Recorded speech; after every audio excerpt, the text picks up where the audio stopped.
That's pop. Are you gonna play the intro? That's Pops. Hey everybody, what's up? It's Kyle and KZ. More people get their voice out there, and I think they'll realize like we're all the same, really. KZ decided, let's do it. Took the bait, so here we go. Veteran Chat Project, where it's encouraged to not be okay all the time. But we're gonna be all right tonight, folks. What's up, everybody? It's Kyle, And KZ, and we are the Veteran Chat Project. hey, what's up, everybody? We're the Veteran Chat Project. We're here tonight with another awesome episode. I've been excited to get this next guest of ours on. We got Eddie Lowrey in the house tonight. Eddie, what's up? What's happening? I think I missed my first cue completely, so I just want to say what's up. No, that wasn't you. Oh, you're good. That was a hand cue.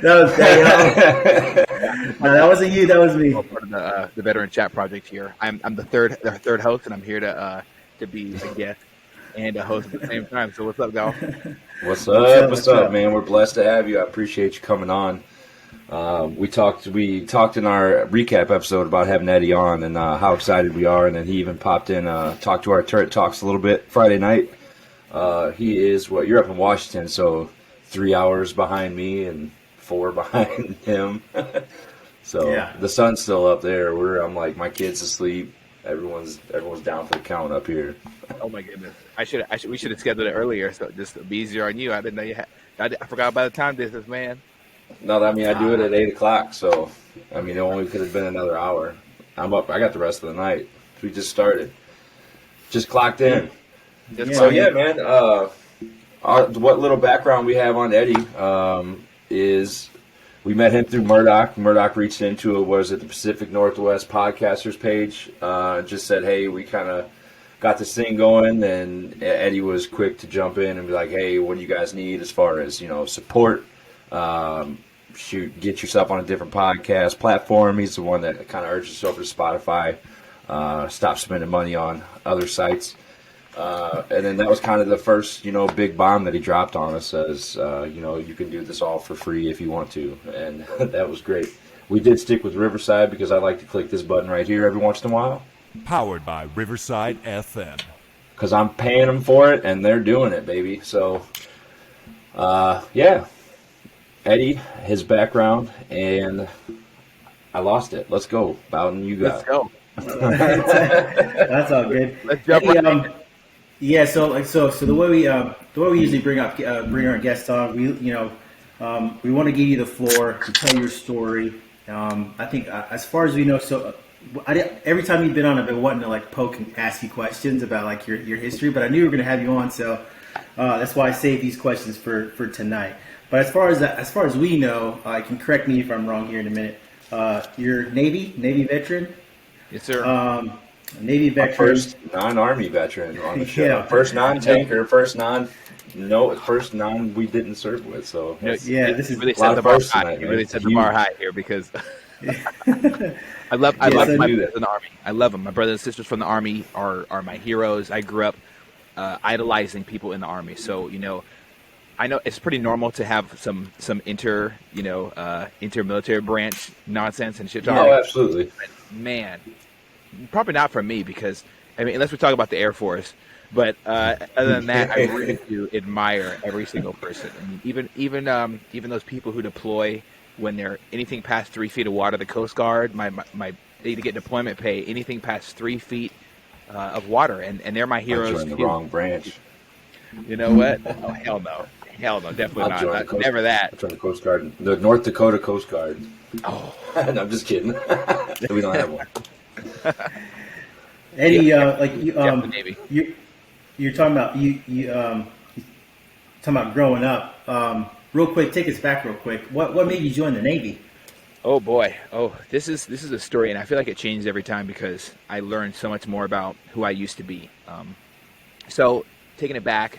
I was a young man. All I wanted to do was join the Army. Join the Marines. Combat. I have a lot of family members who've served.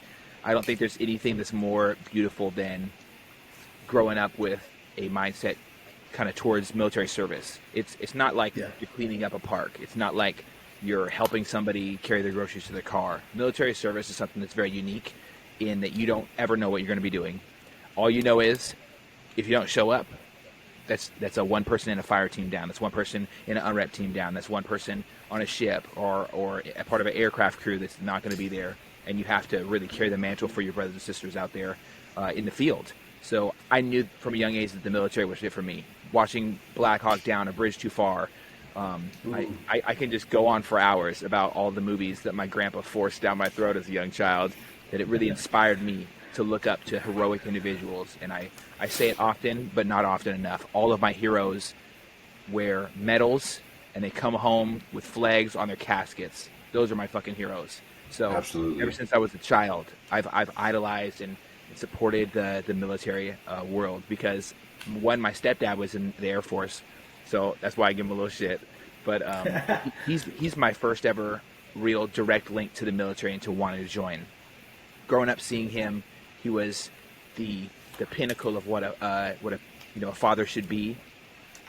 He didn't have a superstar dad to guide him and teach him how to be loving and nurturing, but he wanted to be anyway. And I wasn't even his own birth son. Him and my mom got together, and that's pretty much all I knew throughout my childhood was Army fatigue. I guess the Air Force just kind of picks up wherever the Army leaves off, right? So Army fatigues, and then he was in the Air Force Reserve, and he'd also work at Boeing right up here in Everett.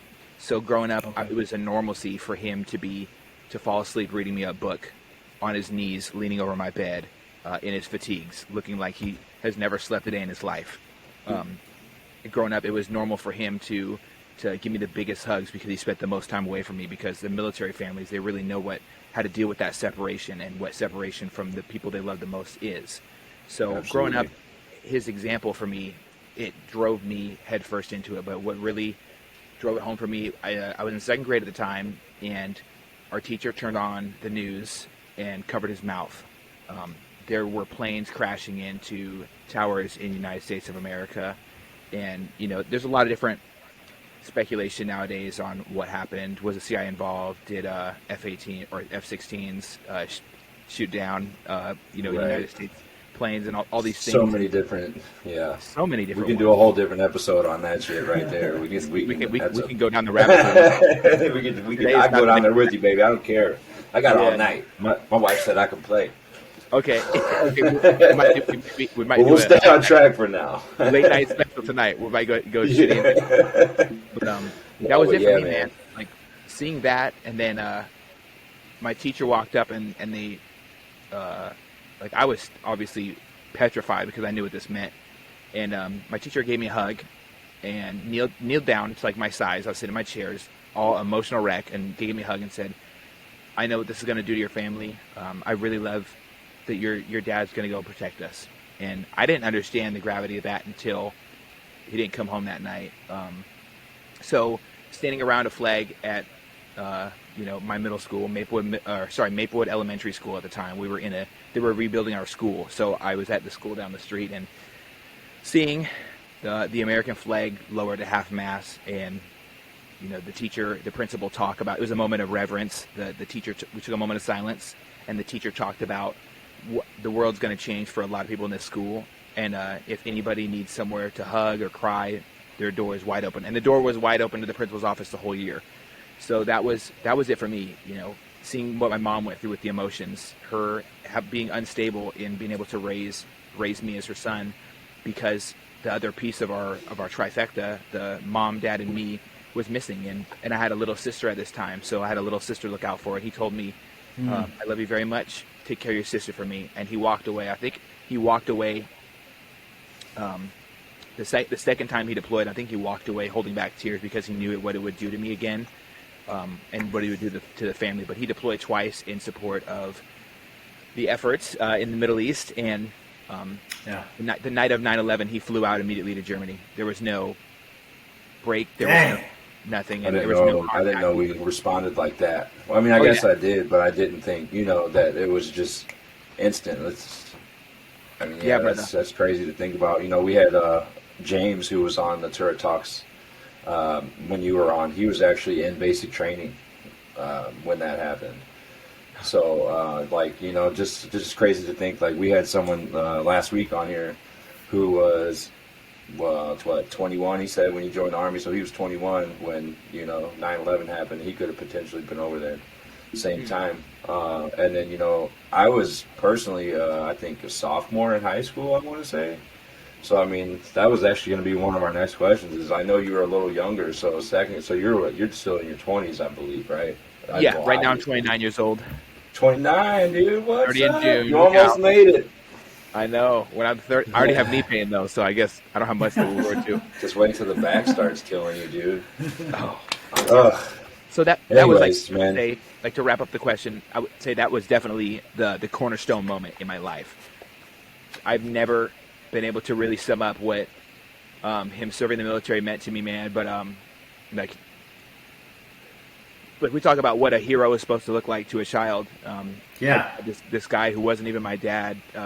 That's what it is. Take me in as his son, and then went to serve this country. And you know, I know he's going to listen back to this, and I just want to say a quick shout out to him and every single parent that does deploy. Oh yeah, leaving your children is like what. Talk about leaving literally a piece of your soul behind to go deploy. Yeah. So I just want to give him a shout out and say, you know, like the people who deployed when 9/11 happened, there was so much uncertainty.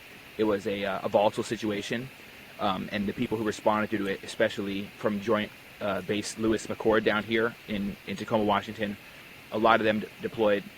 My dad didn't come home with everybody that he deployed with, and he was in the Air Force. So that will let you know there's, you know, there's no such thing as women who aren't in the infantry.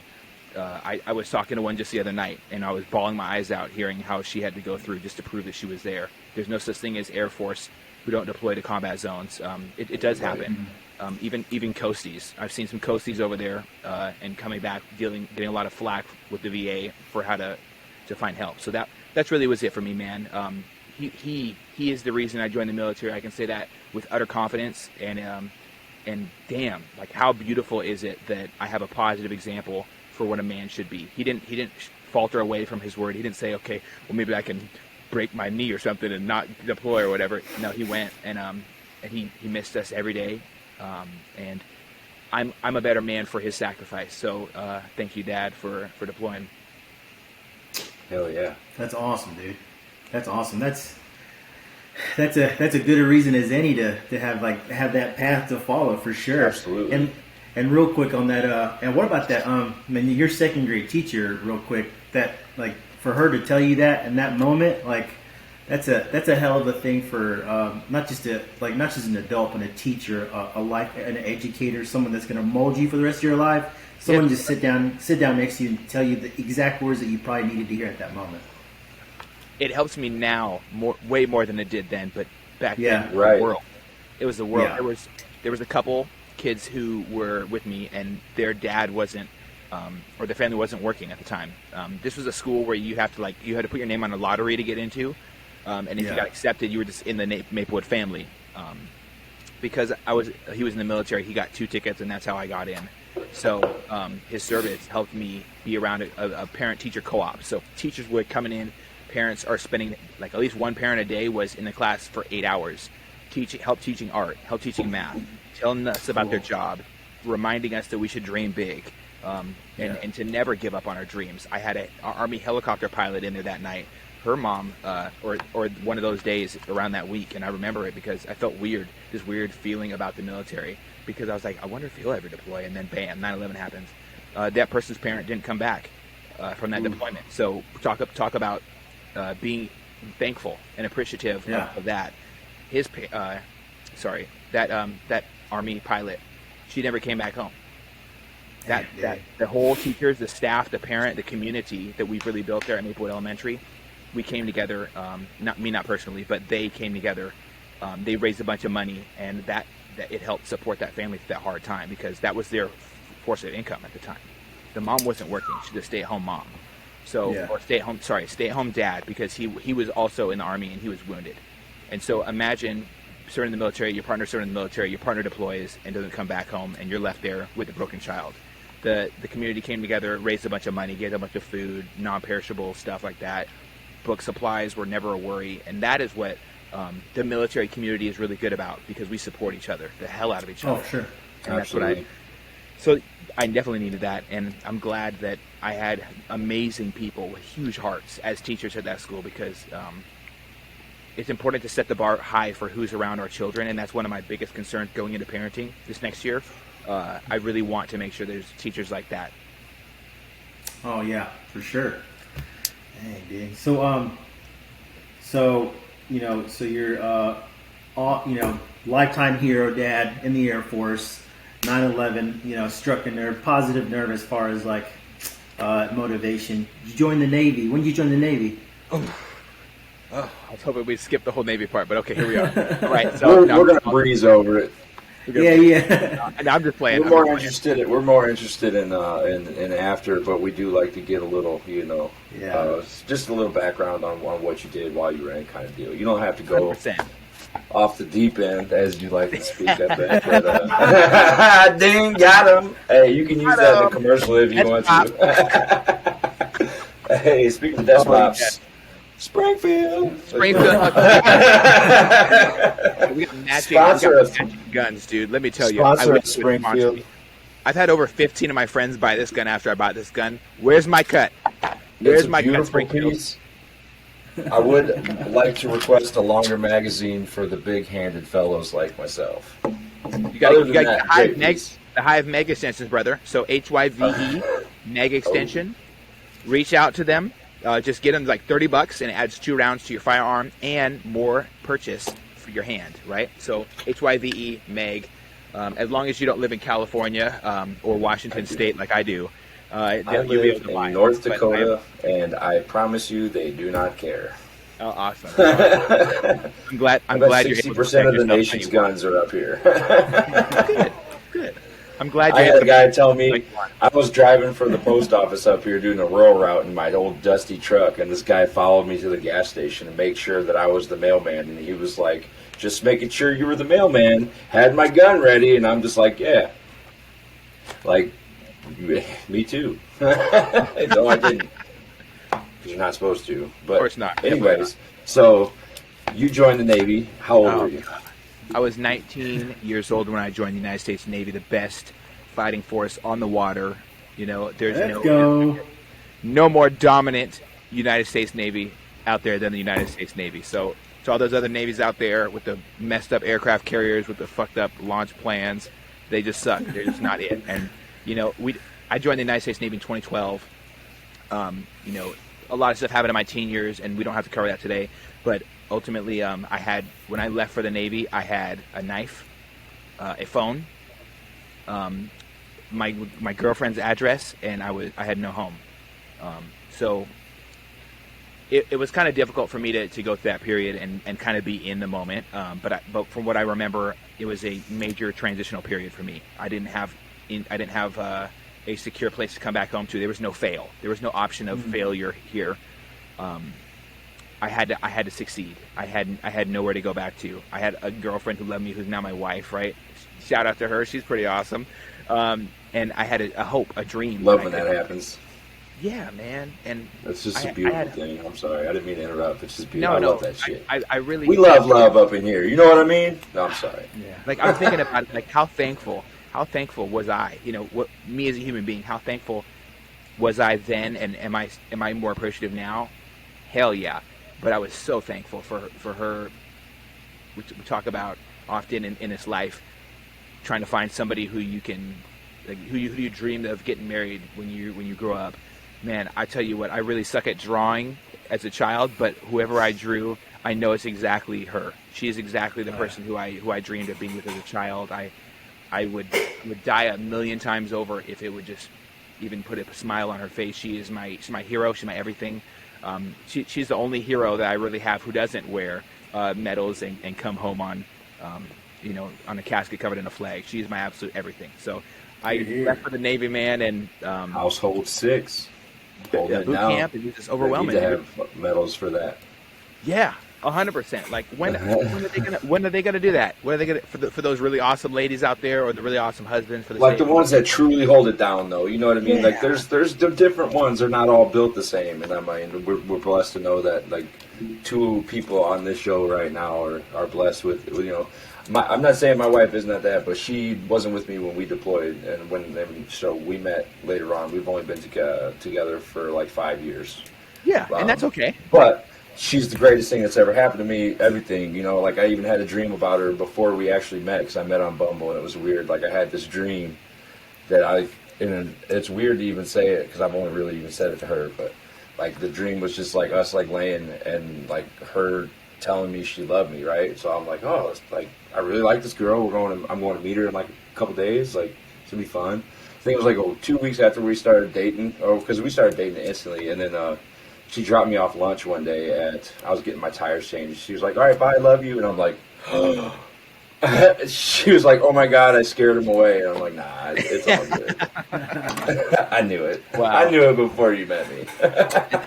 and that's amazing. See, some people, I feel that destiny kind of aligns us to be with them. And she's truly helped me out. I wouldn't be sitting here the same, It's a different situations, but the beautiful ladies in our life really truly changed the game, and that's awesome. So Yes, we'll move forward, from the ladies, just because you can't really top that, but we're gonna try. Like so let's see. You got in I got a fat 2012. grin on my face now. I don't think it will go away for the whole time I'm here, man. That's exciting. So okay, well, first thoughts being in the Navy. I didn't expect them to be so relaxed on their standards, honestly. And this is not to trash the United States military, but the truth needs to be told when it needs to be told. Their standards are so relaxed. They don't have unrelenting standards, and I'm not saying that would be a good thing for manning. I'm not saying it would be a good thing for morale, but usually great leadership boosts morale, training boosts morale, off time boosts morale. Having relaxed standards just creates complacency. So I wasn't very much of a fan of the complacent standards. I was heartbroken when I found out that I would be experiencing that. That was not what I hoped for when I signed up for the military. Should have joined the cavalry. I wouldn't say pretty much. No, you right? should have. You should have joined the 3rd ACR. They did everything by the Brave Rifle standard, which is apparently by the book, but their own book, and it's a whole other story. Oh yeah, I'll buy the book, but their own book. I feel you, man. Yeah. I love it. So relaxed standards, but only when they wanted to enforce them. 100%. And then so how do you have that baseline factor? It was really difficult to find, but I made my own factor. I said, you know what, I'm just going to be the best person I can be. I'm going to crush every goal I can, and I hit the ground running when I got to my first ever duty station as well. So United States Theodore Roosevelt CVN 71, the best aircraft carrier in the world, the best crew, 2015 deployment crew. Shout out to them. I had a phenomenal group of leaders. BMC Brontes, Chief Span, Senior Chief Douglas Osbury, people who really looked out for you beyond the normal standards, because I didn't expect to have such a turbulent time when I was in the military. I didn't just have all three of my warfare pins that were possible as soon as I could get all three warfare pins, because they weren't even allowed on aircraft carriers at the time. I didn't have, I ranked up every time I took a test. I got qualified in everything possible. I learned from everybody possible. I tried to be humble, but it's hard to be humble at a young age, 100%. So I learned a lot of lessons. I failed many times as a leader. I rose to the occasion and fell to my level of training rapidly many times in volatile situations on unrep stations. I got married when I was in the military, not for the BH. I can say that so comfortably because, man, this woman did something for me that I never thought possible. When I was out at sea, I got the news that my biological father, my dad, was dying, and he had 3 days to live. And so she reached out to my wife reached out to me and said, "Hey, this is what's going on." She was my girlfriend at the time, not even my fiance yet, and I was out at sea, and she kind of helped me out a lot in that time. She was at the hospital with him for 3 days, holding his hand, didn't leave, wouldn't even go away. Barely even eat. People had to bring her food and stuff, and she barely ate then either.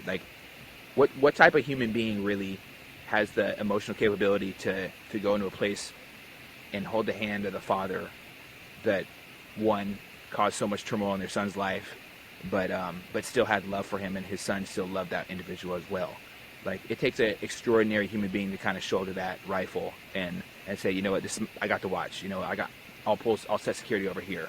For your guys' terminology. So, you know, it's essential. It was essential for me to recognize this person that I was with. So my time in the military, I really got to recognize who I wanted to spend my life with, because, you know, after he passed and she stayed there, and I didn't have much. I didn't have much happiness. I didn't have much hope. I was very lost at sea, as you would say, and she held me down through that time, through those workups, through my deployment in 2015, where I did a lot of crazy fun stuff and learned a lot of very valuable lessons about leadership, about how to find true equality through identifying people's skills and putting them in the right slots, how to support other people, how to be a leader truly, meaning you have to cut off your own hand or stick your hand in the fire so others don't get burnt sometimes. You have to take absolute responsibility. Jocko Willink's book really outlines what that really means. And so marrying her, wow, that was an amazing experience. Ranking up every time I was E1 to E5 in 2.5 years. I had all my warfare pins, 3 on the dot, almost. Like by a couple days I was off, but I still got all 3, so I'm not going to sit here and complain. I was a perfectionistic individual as I was striving towards these goals. So as I ranked up quickly, I got qualified to do small boat operations, man overboard recovery. I was learning how to direct jets, but they told me I shouldn't learn that because I'll never do it. And I said, okay. So I learned some more. Learning how to land helos on the deck of a ship while it's moving. Job shadowing other people, figuring out what their stuff is, because I'm not an expert, but I wanted to be competent in multiple things. And a lot of guns. God damn it, I love my guns, because shooting the M11 for the first time was great. M9, I'm not really a fan of the Beretta M9. I'm just not. I love the P320. I love the M11. I love the Barrett. I didn't get to shoot it. I almost got to, but I bribed the wrong person and he didn't come through. So here I am. I didn't get to shoot it, but I got to take pictures with one. The one we had was broken. First time I was like, y'all want to take it out to the field and take pictures with it? Because our second deployment was just kind of like that sometimes. And I was like, fuck yeah. Yeah, but I think one of the main takeaways from the military was running into people and having them be exactly who you needed at that time without you knowing. Yeah. I needed a present father when I felt like I had a strained relationship with my stepdad. I needed a grandfather because I lost mine when I was 11, and he was my hero. He drove me into all these ideas about the military, and then 9/11 just kind of sunk the nail into the coffin for me. For this is my path, and understanding who I was as an individual, and understanding I needed to set healthy boundaries, how to respect myself and stuff like that. So the military was beautiful, man. There's a lot of negative things I can say about it, but I'm not going to, because it's the people in the military that make up our military experience. So I would say that there are horrible individuals in the United States military. Some people who sexually assault ladies on ships, people who sexually assault men, domestic violence. There's a lot of that bullshit across the board, man. Yes, brother. We touched briefly on that. Like, we were stationed at Fort Hood, and obviously it was way before the whole situation with the Vanessa Guillen. I mean, that kind of shit. I mean, like, dude, like, what the fuck, you know? Like, and then we're trying not to even cuss on the show, but that's one of those situations where, like, anybody, if you don't say what the fuck to that situation, like, all that shit, it's unforgivable and heartbreaking. And these are people sworn to, take care of other people, and like, that's, I don't know, man, like, that kind of shit, like that, people can do that and still, like, be decorated as, like, these great human beings. Like, well, obviously not once they're found out, but you know what I mean? Strip them of everything. Yeah. Oh, yeah. Oh, everything. But, take everything from them and nail them to a cross of justice. I'm not gonna use violent terms here. I don't want anyone to get offended. But nail them to a cross of some sort with the law, and hold them accountable in real life as brothers. Man. to our sisters in uniform, we have to be fierce advocates sometimes, and we have to be Absolutely. monsters. Sometimes we have to be monsters. Sometimes you'll find somebody who's beating up a female sailor who works under you, and you hang them over the side of the ship and let them know that if they touch another lady in life in a negative way, that Game over. that you're Yeah, going to it's splash fucking out. rap. You get splashed out. They're not going to find you. You're going to get splashed out as soon as you hit the water. You tripped at night on your fire watch or whatever. Yeah. Shit happens all the time. I heard in the Navy. Yeah, people fall all the time. things do happen, man. And I'm not promoting violence. I'm just saying Absolutely that not. you have to Promoting safety ultimately. Yes, I'm promoting safety. I'm promoting safety. Yeah, be safe or you slip off a boat. Yes, 100%. And I'm also promoting being a good shipmate is what they call it, right? All right, how are you good human treating being. sailors? If someone's acting reckless and they want to put their hands on a man or a woman in uniform, you have no place on this earth. You have no place in our military ranks. We need to be the best for others. We can't be the best if we got shit going on back home. We cannot be the best if we have sailors who are being sexually assaulted or experiencing domestic violence or any form of abuse in any way, shape, or form at all. It's unacceptable. We have to have better standards. The Navy needs to address the issues with suicide amongst our ranks. We need to promote mental health in a positive way that doesn't make us softer, per se, a way that makes people feel they're supported and they have a voice.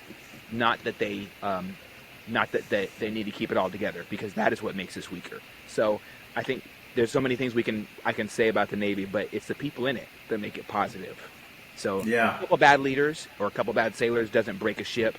I just want to say that 2015 deployment crew of the United States Theodore Roosevelt was phenomenal. There's so many powerful individuals that was there, and I'm thankful that for the relationships that I still have here in this life.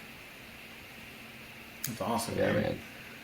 Yeah, it's as far as like military, your military journey is what you make of it. Really, it's how you want to go down that path. And it sounds like you just you sponged it all up. You kind of started with you were shocked with the standards, but regardless of your initial conception, it looks like you ran with it and you did what you had to. That's awesome, dude. Thank you, man. I'm so thankful that I did, because I don't think I'd be a good person if I didn't learn to adapt. I think I would be exactly what my circumstances are. I'd still think it's cool to shoot at people and get shot at and sell drugs and so many other horrible things, right? If I didn't have standards or learn how to adapt or want to grow, aspire to be better. Right, that's a big thing. You have to want to do that. Yeah. You also have to know that you need to do that. Like you're not just going to wake up one day and just be like, oh, I should stop doing this. I mean, unless you truly and then it usually seems like something happens. There's always some major event that just turns in a lot of people's life, that oh, this is it. We got to turn the page. This is it. Otherwise,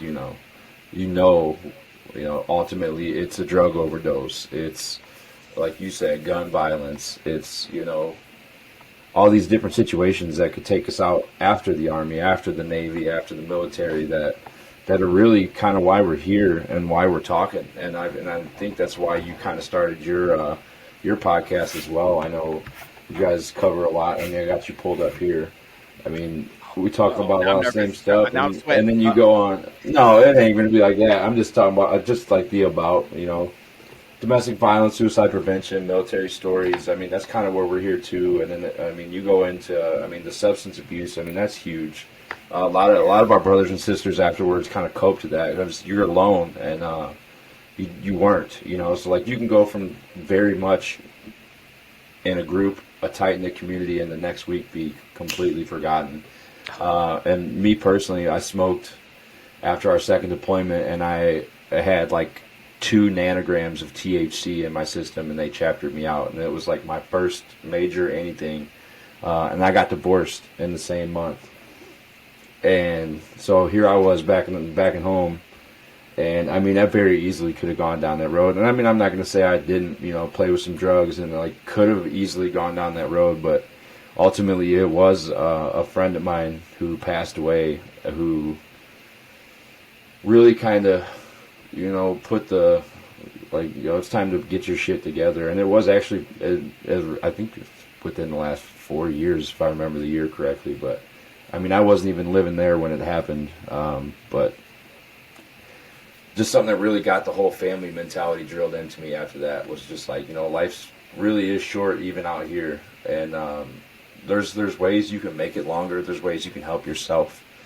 And I mean, there's ways you can truly shorten it, and drugs is one of them.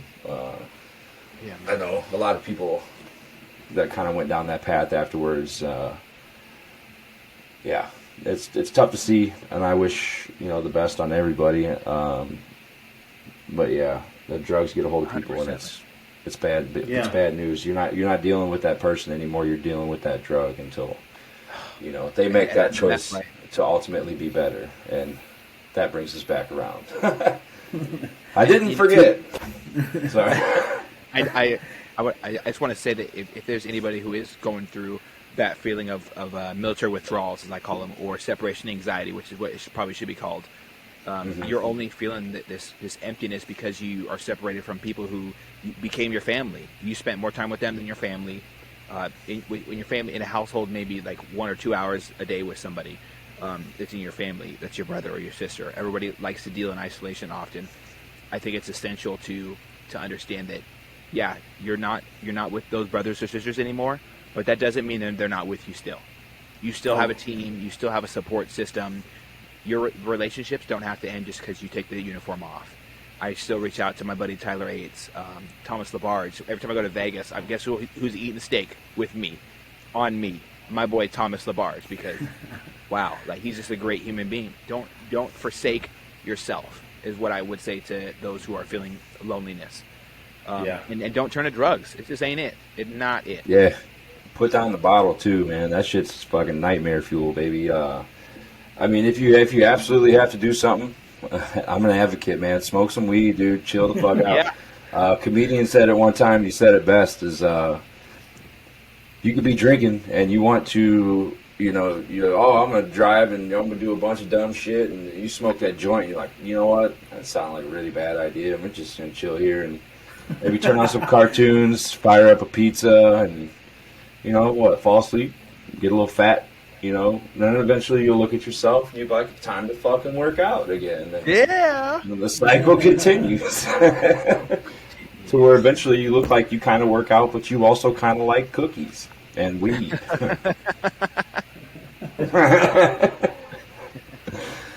So, yeah, man. You just go ahead. You touched on that. I think this is a great segue because you... Eddie brought up that separation anxiety. That's a big topic of what we like to talk about. Because I think our brothers and sisters in the military community always get lost in the shuffle. Within that time period of I got out to I'm on my feet. There is a gap there of that where everyone experiences that separation anxiety. It could be a month, 2 months. 5 years, 6 years. How long was it until you finally drunk dialed me, Boughton?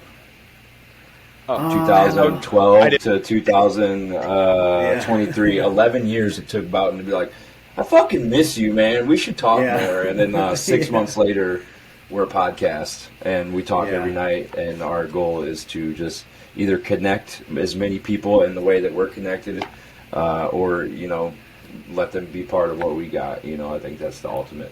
The goal. Yeah, man. Well, so what's for you, Eddie? What was your? I'll just making sure I spelled your name right in my phone. What was your separation like after you? Well, when did you get out? I'm sorry. Oh, I was gonna say it was terrifying, but 2016, September 2016. So. I got out and I flew back home on my anniversary date. I'm not going to say it because it's like one of my passwords or somewhere. I'm pretty sure. So I got out in September of 2016. I got out of the military, and it was my time getting out was very confusing. I never initially planned on getting out, but they sent me to the wrong aircraft carrier when I was trying to find a house in California. They sent me to Norfolk, Virginia, and I was getting ready to deploy again, apparently. So I was like, Well, this is not great. Well, hey, honey, I guess we're not house shopping. We're going to need to figure out a way for you to live without me again for another multitude of years, I guess. Surprise! Right. Hey, That sucks. So I was pretty upset. And Blue then weenie. Yeah. dude, and then some lieutenant douchebag on my ship. I think I remember. Yes, you know what? If he sues me, good luck, because I can prove that you did it. So Lieutenant Commander Atkins tried to keep me on a different ship by calling my detailer. And if I ever see him, if he's still alive, because he smoked a lot of cigarettes, if I ever see him again, I'm gonna knock his lights out, because he sent me to the wrong I'll ship tag him. and tried to get me there officially. He really tried to keep me on that ship, and I found this out from my detailer, BM1 Brown, who was my friend. So I figured out that they tried to keep me on the wrong ship. They destroyed my life, put my marriage in a critical state, because now here we have a conflict. My job, which I'm really good at, apparently, according to my bosses, and my comfort level with what I'm doing. And then I've got a collision course. My marriage. Which one was there for me when I was going through the worst parts of my life? Obviously, my wife. And so, it's a no-brainer. She's going to be my priority. Yeah. They kept me on there for 96 days on the wrong ship. And every single day I go up to my boss's office and write on the whiteboard how many days I've been on the wrong ship. And I'd go down to admin and do the same thing. It was kind of like that movie Zero Dark 30, where she was writing on the board how many days she was. I didn't know that was the thing until afterwards, but then I was really more dramatic about how I did it. And one day it got so dramatic that the XO of the ship saw me raging out one day, and he was like, "Hey, what's your wrong? Hey, don't talk like that on my ship." And I said, "I don't give a fuck whose ship it is. I don't give a shit. I'm not on this ship. I'm not supposed to be on this ship. I'm on the wrong ship. They're asking where I'm at on another ship, and I'm kept on this damn thing." It took me reaching out to Master Chief Bill Smaltz, a great human being, and he was working in the Pentagon at the time, and he was my old Command Master Chief, and I'm pretty sure, he never admitted to it, but I'm pretty sure he pulled some strings and got whatever happened figured out for me, so I got back to the right ship. Just remind you, I just got done dealing with the loss of a father, and that was a very turbulent part of my life. I was still unsure about my relationship with him when he died, so we were not even on speaking terms. The last time I talked to him, it was almost a fight to my death, and it would have gone probably that way. We would have kept fighting until one of us died if it wasn't for my mom screaming, trying to stop me. And so obviously, like, I'm not in a good mental state. I was thinking about harming myself. I was definitely lost in the sauce, as I call it.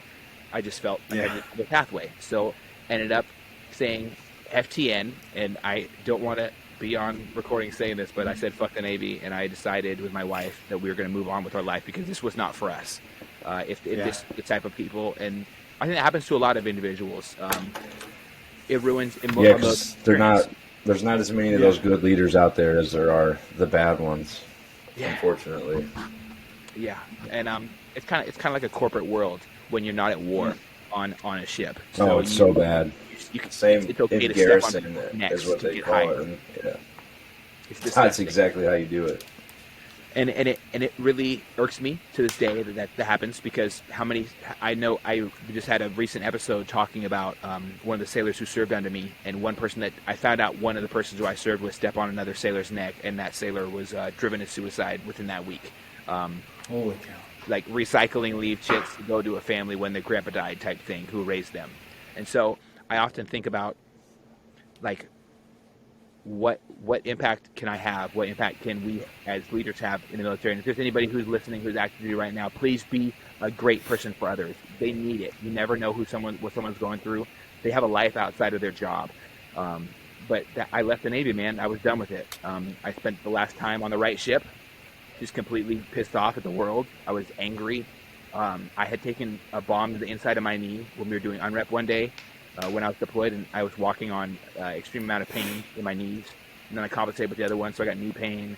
And they told me, as I was getting ready to get out, that if I signed up for any military disability or tried to go through the process on the last day I was there, because they pushed out my military processing out of it, my medical, to the very last day I was there. And they said if I signed any paperwork or wrote down any issues with me, that they would have to I wouldn't be paid to be there anymore, and like there's no way that they're gonna re-extend my contract this late to help me go through it all. And if I signed up, I'm a pussy anyways because it's not like I got shot up or blown up by IED like the people who are really serving over there. So obviously didn't sign up for disability or anything for the strong list of things that I have wrong with me physically.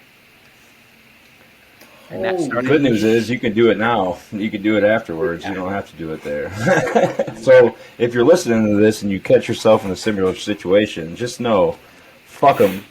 You can literally go to the VA the next day, call your local veteran service officer to that county, and they will get you in the right direction. I promise you that. Yes, the DBA. Yeah, absolutely. DBA is huge. Anybody. Call phone a friend, right? When you're in trouble, phone a friend, ask for help. How did you get disability started? Years later, I dread pulling up the traumatic experience I did experience because it wasn't all sunshines and rainbows in the Navy for me, but I look forward to closing that chapter because transitioning out of the military without feeling that you have support right when you start can be exceptionally detrimental. I'll be the first one to say it. Like when I got out, my mental health was shit. I didn't think there was any hope. I was working up to 70 hours a week, bussing tables. I went from being in charge of 240 sailors to that. I felt like I was. Wow. I felt embarrassed of who I was, honestly, and this is probably the first time I've ever said that. So I'm just gonna try to keep it real. I felt embarrassed of who I was.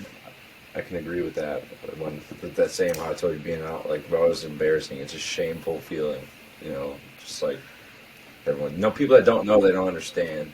Yeah. And really, not to interrupt, but yeah, it definitely is. So I appreciate you sharing that. This was where I was getting at. Yeah. Yeah, you're not alone, Eddie. I promise, dude. Like because I was the same way, dude. I was not 200, but I signed for a 70 ton tank, $7 million vehicle, and then the next week I was not in charge of anybody, and I was trying to look for a job. That shit's embarrassing, dude. And it just like what it makes you like on the path, and you can tell me if you felt this way too. On the path to like getting out, you're like, yeah, this is what I'm supposed to be doing because fuck this right now. This is not where my life's supposed to be at. And then when you get out, you're like, did I fucking do the right thing? Like this, because this is shit. The thoughts come in fast. Yeah. Like, who am I now? Exactly. How are my sailors going to be treated? And that was something that ate me up because I had sailors being sexually harassed when I was leaving. I had, and these are people fresh out of high school. I felt like I grew up so much in the military, and that I really found in myself who I wanted to be. I wanted to be an advocate for others. I wanted to be a leader. I wasn't like everybody's dad or everything because that'd be kind of weird, right? And it'd probably ruffle some feathers to some people who have lost fathers like me. I don't think it's funny to say, oh, that's your daddy, that's your sea daddy, or it's your Navy dad or whatever, or oh, is he your dad now? Like you might strike a nerve with someone like me. And so he is not. I would say like their uncle. I was like to some sailors, I tried to be a role model who supported them and learned from them without an ego there. So it was hard for me to leave my sailors behind. It was hard for me to tell them that they were on their own. It was hard for me to see the tears in young girls' eyes knowing that they were going to be sexually harassed now because they don't have somebody to check the douchebags that were doing it previously. So I looked at all these sailors kind of how I looked at my little sister. And she's not little anymore, obviously, but she has this innocence about her in her heart that I will always try to be an advocate for. And I saw so much of that in these girls who left home for the first time and were being harassed by people who stepped on the necks of others to get to where they are. And that's some bullshit, dude. Sexual harassment of my sailors. Lieutenant Ojo, douchebag. I definitely filed a whole lot of equal opportunity things on their behalf because they were worried about backlash. I opened up equal opportunity investigations. I'm thankful to say that Lieutenant Ojo was stripped and removed from that environment because he had no place being around sailors. A horrible individual. Another person I don't want to. I hope to see on the streets. I'm gonna be honest. I hope to see him on the streets one day. But you look at what you left behind. I left behind a part of my family. Tyler Aites is my brother for my life, and I left him behind, and it was difficult for me to leave him It was tough for me to leave some people who meant the world to me, who still mean the world to me. But there's this quote that was told to me by one of my favorite leaders, Edmundo Brantes. He retired as a senior chief very recently, and he said that the best gift you can give anybody in life is time. Oh, absolutely. yeah. Ever. It was funny. And I'm It's thankful that they gave me s- this time with me, man. I'm so thankful that I was able to spend this time with them. So that kind of helped me through my time. But I definitely struggled with who I was going to be. I would have never smoked weed the day after I got out if I knew that I wanted to go towards law enforcement and be a part of the Biodefender Task Force here. But that got in the way. I would never have made decisions like experimenting with different drugs, knowing that I would have to take a lie detector to become a cop. I didn't even know I wanted to become a cop until I saw one save a girl in this area who was being trafficked. That is something that struck a nerve with me. I wanted to be a part of that, but I couldn't do that because I got out of the Navy. I'd never experimented with mushrooms, so let's do some mushrooms. Let's try some Molly. Let's try the things I never tried. I didn't do like meth or anything because those drugs are kind of terrifying. I just wanted to see what the hype is about. Stay away these from other those. things. Yeah, definitely try the mushrooms though. If you got a good coach, yeah, definitely sit down and try some mushrooms. Oh yeah. I met I want to them. do an ayahuasca retreat. I actually saw a deal that like you could sign up for a group and do like a 6-day ayahuasca retreat, dude. Yes, We should get a group together and go. that would be a I'm not kidding. experience, man. No, I know you're not dead kidding. I'm not serious. kidding either. Oh, he thinks I'm Yeah. kidding. No, I'm Middle of the sandwich here thinks I'm kidding, and he thinks he's not going too. Wait, About you know, he thinks he's not going. I'm a federally contracted employee. Oh, I can't. yeah, that's right. He can't go. there's plenty of time for you to retire, brother. We'll wait. Yeah, that's also What do you mean? true. Once all of our podcasts get there, baby, they're going to want to hear about it. It's Oh it's a yeah. tax Well, write-off. you know what? They are testing mushrooms as a way to help with post-traumatic stress disorder, military sexual Yes. trauma, domestic violence in the military, separation anxiety, and so many other things for our veterans in Colorado. What a great idea! Finding ways that aren't addictive to help with depression and stuff like that. I Yeah. recommend that every veteran listening do some research on psilocybin and the effects, positive and negative. Make sure you're in a good environment. Find people who've tried it before. Consult your doctor. Right, See so how they have a good feel coach. about it. Yes.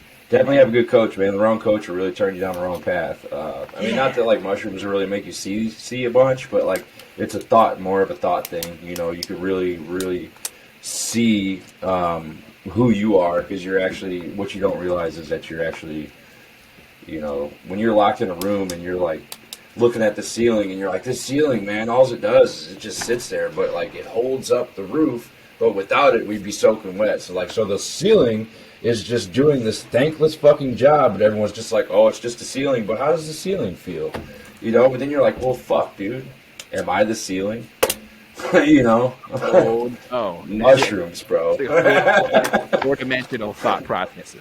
So Yes. we live in a very I two-dimensional love world. mushrooms. Yeah, man. They're very effective. I fuck with them pretty heavily, man. I haven't touched them in quite a few years now, but it was a critical part of me healing. If that wasn't a part of my mental health, my transitional journey, I wouldn't be where I'm at today. And I don't talk about it very often because I just don't. I don't know. I just don't. There's no reason not to, but Right. I think there's many different ways to heal, and I don't recommend anybody self-medicates with any drug put out by the pharmaceutical industry. Don't pop a pill to numb the pain of what you're feeling. Feel it. Reach out to a friend. If you're feeling suicidal, reach out to a friend. I'm very thankful that I had proper encouragement when I hit my lowest of the low, which did happen. I was 120 pounds, fresh out of the military. I lost so much weight. Knee pain was horrible. I'm working a dead-end job, like wiping down tables at a restaurant. Like I'm not here to talk shit about anybody who does that, but I'm saying from my perspective at the moment. No, wiping yeah. down tables, like who, what, me wiping Yeah. down tables? Not that it's beneath me, but is this where my ambition lies? Is this where my dreams die? Is this where my dreams go to die? Alive but not living, not having any more aspirations. I didn't have any vision for myself. But my wife, dude, my wife came to my freaking rescue again. She got me hooked up with the elevator union here in Seattle, and I mechanicked out. Hopefully, I'm not gonna curse myself. So I took my test just on Friday, and I'm pretty sure, but I hope I passed. And you know what she told me when I was first getting out of the military? Hey, I got this job that you can sign up for when it's time. They'll pay you $50 an hour. Well, now they pay you $60 an hour, and it just goes up and up. And they double the pay rate when it's overtime. Intended. They pay you like it's just disgusting. It's disgusting that a lot of people don't know about these blue collar jobs out there. I never thought that. Are they hiring in Fargo, North Dakota? Well, probably. I mean, I'll hook you up with resources to reach out, man, because Absolutely. $60 an hour. I'll quit smoking right now. For like That's life changing. Yeah. Every time I get a paycheck, sometimes I'll like stay up till midnight and I'll cry because there were times when there was no check showing up for me. Like there was times where I wasn't sure what's going to happen. There was times where I would cry. I have serious anxiety about financial insecurity because there was times in my life where I wasn't stable. So Same. I'll stay up late and I'll like get excited. My wife will be asleep and I'm just sitting there like, oh, how much did I really do a good job? Did I make Right. it right? Like did I really find another way? Like in completely the opposite of what my family on my dad's side. Some of them, they would encourage me to make money in whatever way possible. I'm so thankful that I am not doing a single illegal thing with my life right now.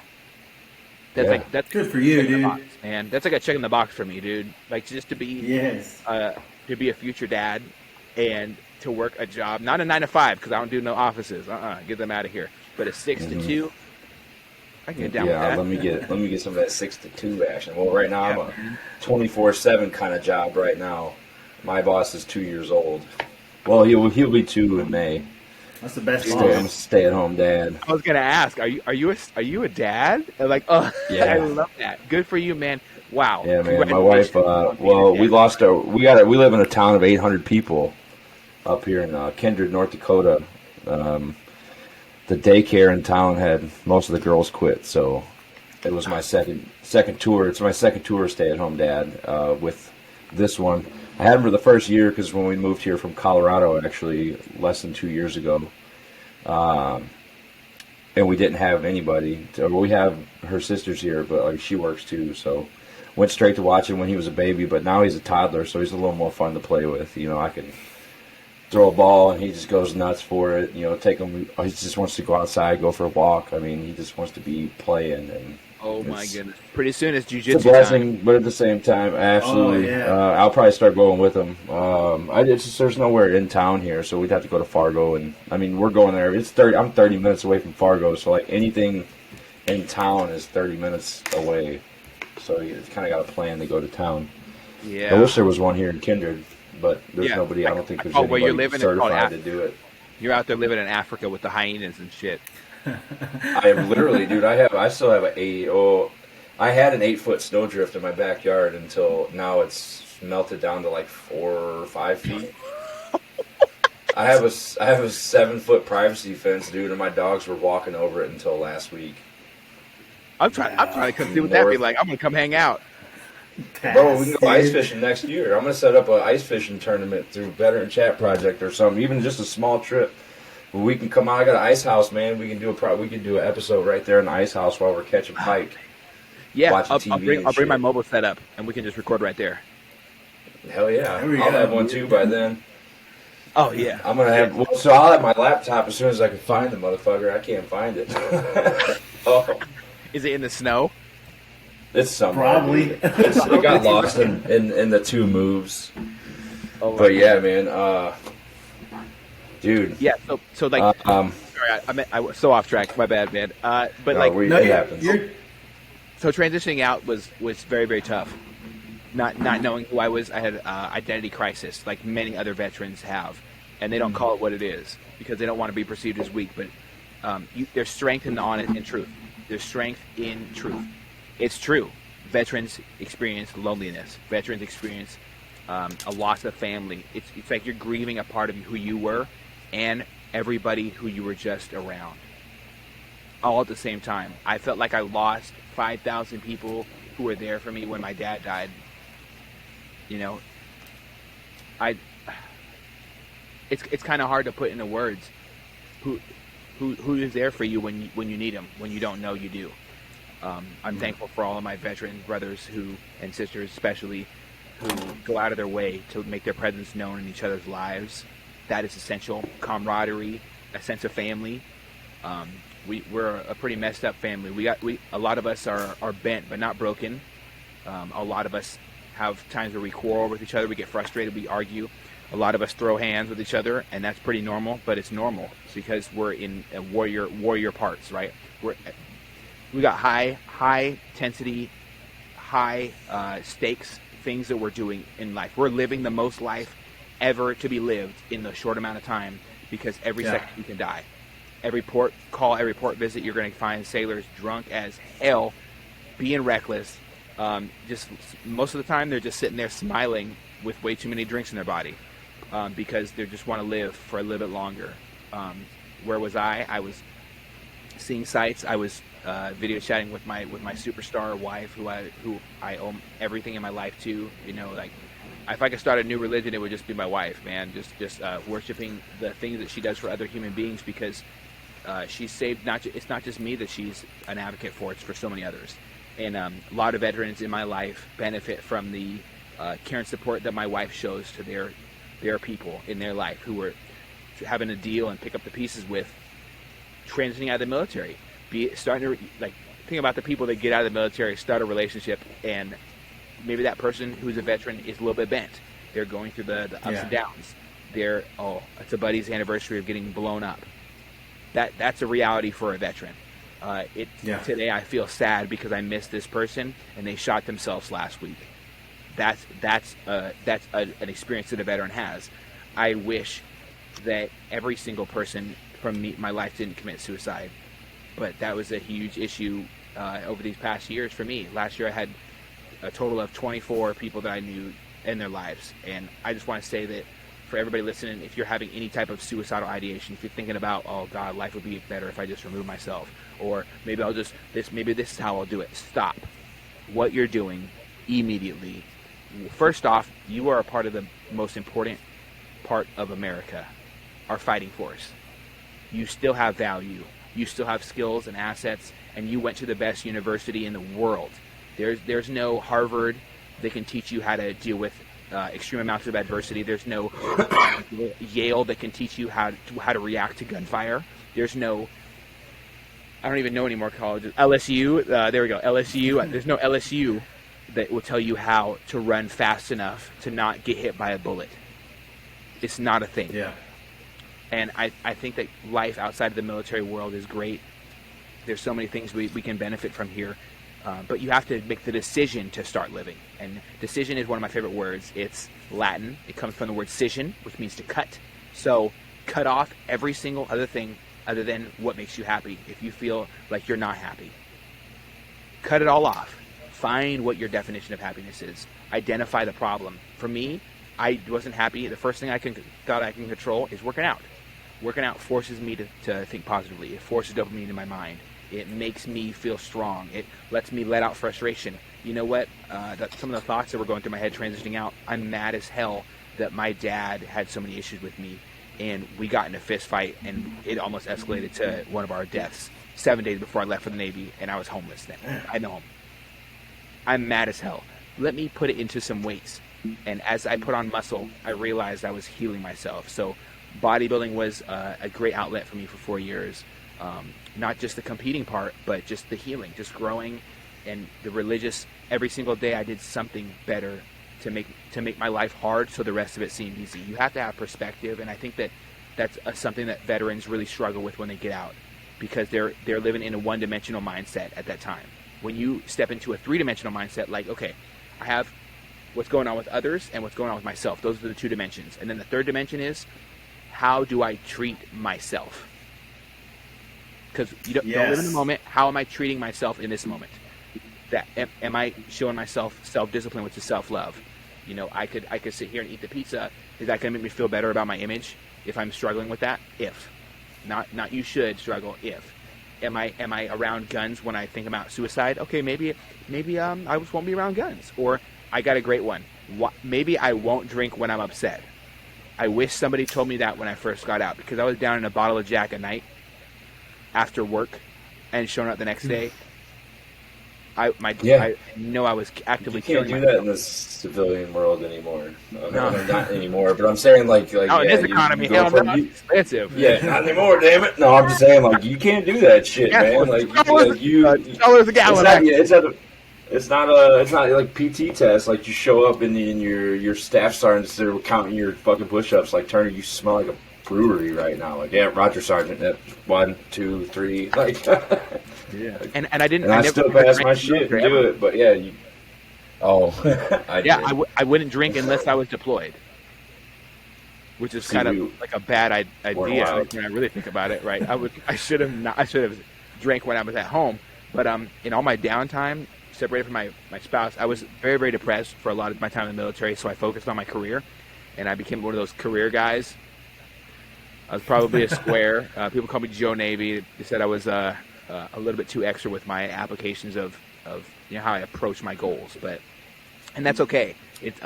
Goal chasing is not for everybody, but goal chasing saved my life when I got out of the military. I said that I was unhappy with my body, so I lifted weights. So I was 185 pounds. Did my first bodybuilding show, bulked up to 212, and then recently I tore my shoulder, so I lost about almost all my weight from putting on from the my bodybuilding years. But fitness for years was my go-to. Had a bad day, it's okay. I'm not going to be an asshole to my wife. I'm going to hit the gym.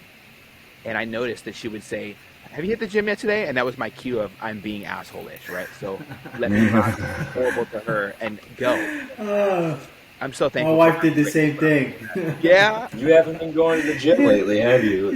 Yeah. When I got out after I would go work out at I don't recommend this to everybody. I would go work out at midnight because I couldn't sleep.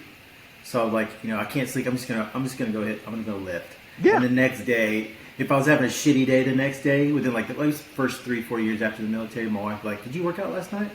No. I was like, "Okay, let's work out tonight." I was like, "Okay." Healthy boundaries, brother. Healthy boundaries. Yeah. Set them. And if you're having a bad day, I try not to say that often. Bad days aren't really a thing. Why? Because we don't have bad days. We have character building days. Bad moments. And damn, Ooh, I like that. Damn, how much of a weak person would you be if you haven't gone through the hard things that you have in life? Without the lows, the low valleys, the high valleys would seem the peaks of these mountains that we arrive on. Like you guys started a podcast, that's a huge peak. How much less special would it be if you didn't have serious pain and anguish in your life to share with the world, and to talk about ways to work past it? You're both advocates for mental health. You're both advocates for veterans sharing their stories and deloading their. I never knew that I was going to talk about these things today. I didn't ask you what question we were going to talk about. Everything you're saying is bringing out a piece of me that I hid away and I threw in the garbage. And I never wanted to read this note to myself that I had written in my head. And I was just on an episode today with this young lady, and hearing her story, it tore me up because I was thinking about how thankful I am that I have these highs in my life, because other people have lows that make my lows look like nothing. Oh yeah. But it's bad to judge ourselves, so I try to avoid that as well. Right. Dang. Right.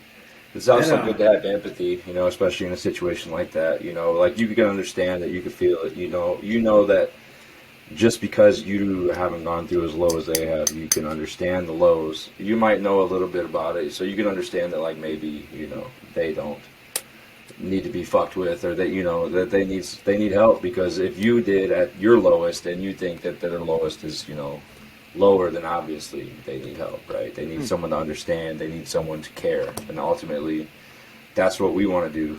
We just want to be there for people, and I think it's great that you said we don't script anything here. We start with a notebook, and literally that's all I had. I had that written before you got on, and this is just for the description for afterwards. I mean, You should we write down very little. Pronounce the name. That's it. This E-D, and then dash I-E.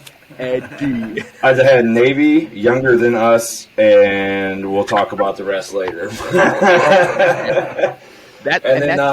Just from that, and it's we. I feel like we're starting to have this kind of natural ability to kind of just let people be as comfortable as they want with us. Like, we don't poke and prod at you, but you still kind of feel comfortable enough to share with us, man, and that's huge. And ultimately, like, for you being someone who we've actually still personally never met in person, we've chatted a few times, you know, text and all that, and yet we will be up there.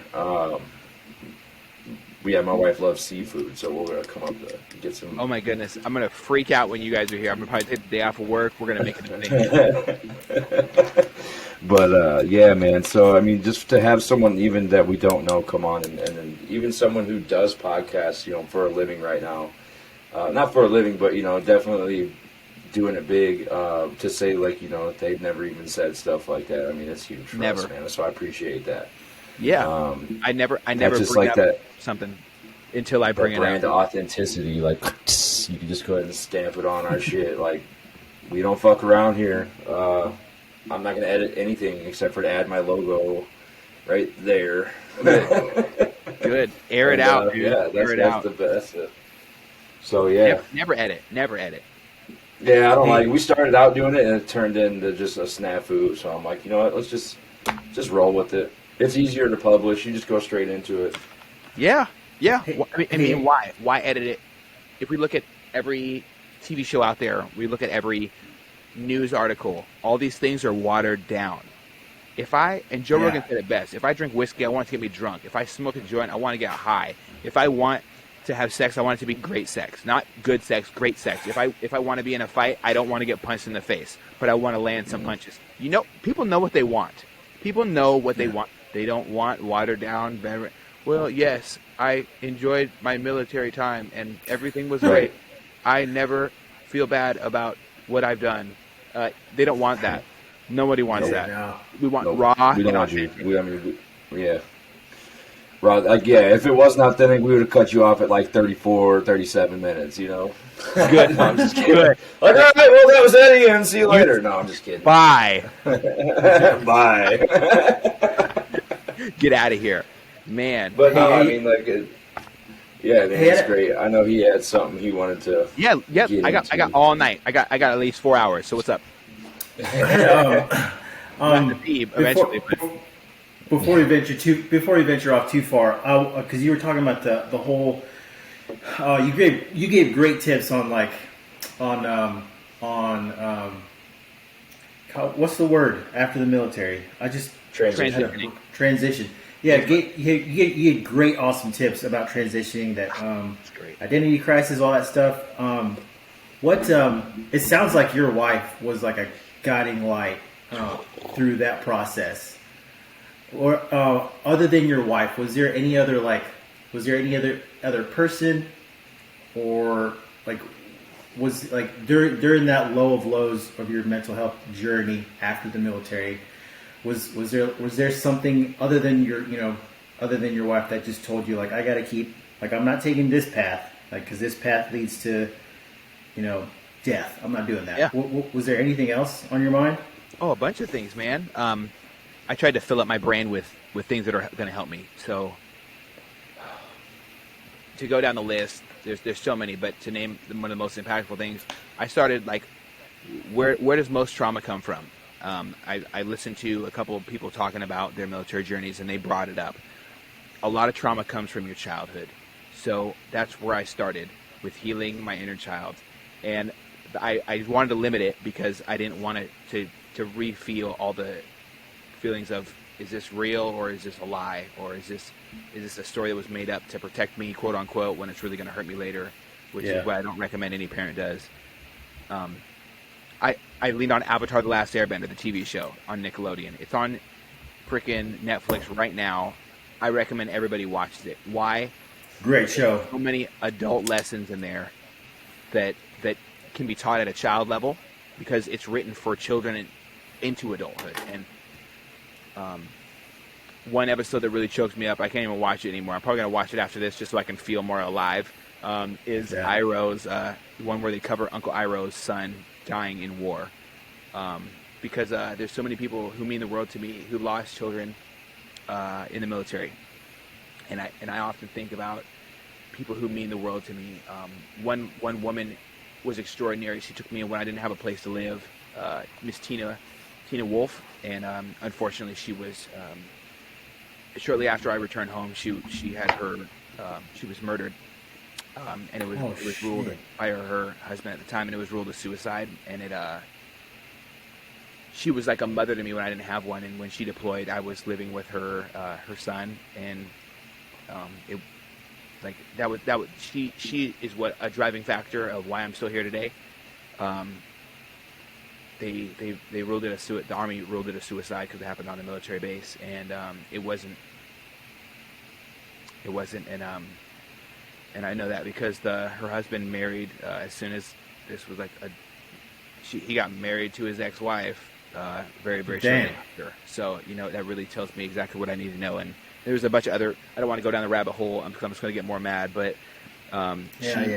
Tina Wolf has been a guiding light to me, and I know damn well she's in heaven. Even if I'm not very religious, but even if there was any doubt about there being a heaven, she is an angel and a saint looking down on all of us, and I appreciate her.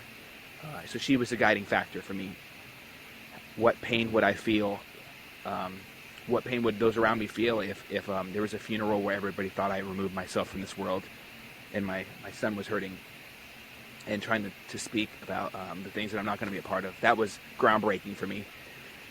And then it leads to a whole lot of other things. My wife is obviously, we already touched on that.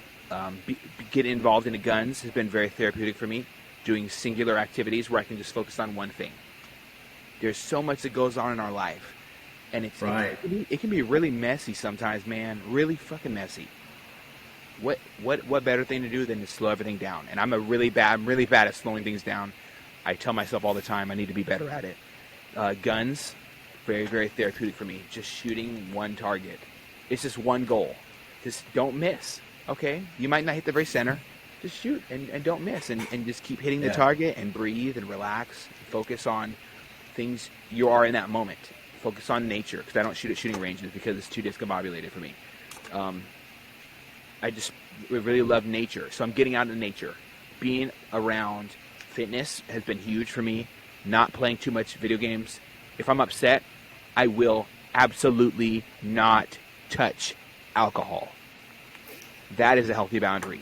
That's the law. That's the law for me personally. Yeah. Because, dude, if I'm upset and my brain starts spiraling and I start drinking and I keep drinking because I can drink a lot if I want to, and because I don't drink and drive ever. I drink at my house. I don't drink out and about. I'll drink like 2 drinks and then I'll sober up before I drive and then drive. But that healthy boundaries like that. Healthy boundaries like if this relationship isn't working well for me with this person from my childhood, I let it go. A lot of people grow when they leave the military, and some people stay the same, and it sucks. It really sucks. It's horrible. But some of my best childhood friends I won't even speak to anymore because they don't have aspirations that align with moving forward in life, and they don't drag me down. Their habits and their nature drags me down, so I don't talk to some people from my childhood. That's a healthy boundary. Another thing that kept me grounded when I was really thinking about hurting myself was camaraderie. Who is out there right now that's in your circle is a good question for all veterans, or who was in your circle who would love to be again. It's this weird game, right? Especially between male veterans, because I can't speak on the lady veterans, so I'm just going to focus on the males for a second. Do I reach out to this guy? Does he still think about me? That was a stupid thing to say. The things start rolling. Like, does this person even remember me? I've spent over so many hours with one watch section 2 when I first started getting the USS Theodore Roosevelt out to sea for the first time. I'm talking about like 4 on 4 off, 6 on 6 off, it was. I spent a whole lot of hours with these people, and I have these relationships for life. When you spend time in the military with somebody else, it doesn't stop. Just like you two, this relationship will never end, and it does. And none of the relationships we have in the military have to. We let them die. We let the relationship die. We don't have to let that part of us die, and we don't have to identify as a veteran all the time. That was another healthy boundary. There are things that I've done, and I have to take accountability for this because I really failed at helping my wife understand this. Yesterday was a tough day for me or the day before, because I brought this up on Thursday, and it was tough for me to hear her not know that I've talked about this, or I never shared this with her, and I feel like I've left her in the dark kind of. So I'm going to take accountability and say I messed up, because there's times where I felt so frustrated with what I did in the military. I hated who I was at times. I felt like I played part in the role of children dying overseas when it didn't have to happen, because I was able to see some of the I can say this now, like, what, are they even going to sue me? I saw drone footage from us blowing up people overseas, and it wasn't there was a part of the clip where there was drone footage surveilling. I don't know if this was even involved my ship or not. I don't know. I can't tell you, because I didn't stay long enough and watch the screen long enough. But I saw kids playing soccer, and I saw a bomb land on the building next to them, and I saw kids' bodies scattered. And things like that, they really, like, put things in perspective for me. So I can honestly say I'm not a fan of everything I did in the military and the part I played bringing on these bombs. I used to get so excited. I used to freaking, like, we do stupid stuff. We're young. We're fresh out of like, most of us were fresh out of like high school, except for the old guys, the old guys that get in. Yeah. But who were like literally just 2 years older than us. We called them old anyway. We were like slapping the bombs, writing our names on the bombs, like, oh yeah, I can't wait to go blow up a terrorist. I don't think a 4-year-old or a 6-year-old or a 10-year-old, 11-year-old playing soccer is a terrorist. And I'm not accusing the United States government of war crimes, but I am saying that mistakes do happen. War is not a beautiful thing. It's real, it's raw, it's painful, and we have to wake up and appreciate the things that we have now to get away from those dark corners, because that's something that's going to stick with me for the rest of my life. There's no way I can get the idea of a parent coming home and finding their children blown up, or the parent being blown up with the kids, or soccer it's a scary thing to me now. I don't go to any soccer games near me. I don't think of these things, because until I'm in a moment like right now where I'm bringing it up for the first time. So I don't like soccer. I never put two and two together. It's probably because it brings me to a tough time where I saw something that didn't make me proud of my country.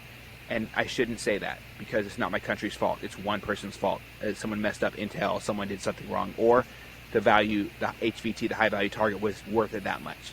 So if the United States government comes and kills me in the middle of my sleep, I can go to my grave saying that I'm not ashamed of my country, but I am ashamed of some things that I took part in, and I had to forgive myself, because we can't only control what we can control. And so that understanding really helped me with my time in the military as well. The last thing that really drove it home for me was forcing myself to reach out to others. So I talked earlier about being nervous to reach out to people who I deploy with. Oh no, what's going to happen? Forget that, man. Put your ego in the garbage. A lot of them are having them same thoughts about you, and as soon as they're like, oh, dude, Eddie's calling me. Let me pull over, bro. This is about to be good. Hey, what's up, man? How you been, man? I know I got the jitter. I see Boughton's calling me right now. Like, what the fuck? Let me go out in the garage and light up a little doobie, see what he's talking about. Like, what's up, dude? Yeah. It's like, I'm in Vegas right now. I'm drunk. I love you. You should have called me up, dude. Like, hell yeah, man. I miss you too. I love you, Mowgli, my little bear. And that's the thing right there. A lot of guys don't say that enough, because we think it's going to like deem us as like a super, like, society tells us saying I love you to another guy is going to make you like some super insecure, non-masculine individual. There's a whole lot of beauty that can be found in telling a friend that you love them. Because I had a friend, I told somebody, hey man, I love you, bro, and he started crying because he'd never been told that by his parents. That sucks. Ooh. Right? That hits home on a weird level, because I never experienced that, but it hurt me, because we've all felt unloved at times. Reaching out to a friend is a key component. They don't know you think about them until you do. So I call my friends often and religiously. Anybody who's in my circle in my life right now, I really try to make a positive effort to reach out to them. I'll spend, even if it's 10 minutes a day, texting everybody who I think about them. I don't care if I have to stop my job. As soon as that thought comes into play, oh, I miss this person. Stop everything I'm doing. send him a message. Don't tell my boss, but I send him a message and let I him know. catch myself doing that a lot lately too. You know, you're just like, you know what? Like me and my brother, we don't have like the greatest relationship growing up. It's just one of those things. But like as we're getting older, it's just like every once in a while, you know, I'll just shoot him a message like, hey man, I fucking love you. You know, we don't get together enough. I love you. And then he's just like, hey, you know, I love you too, man.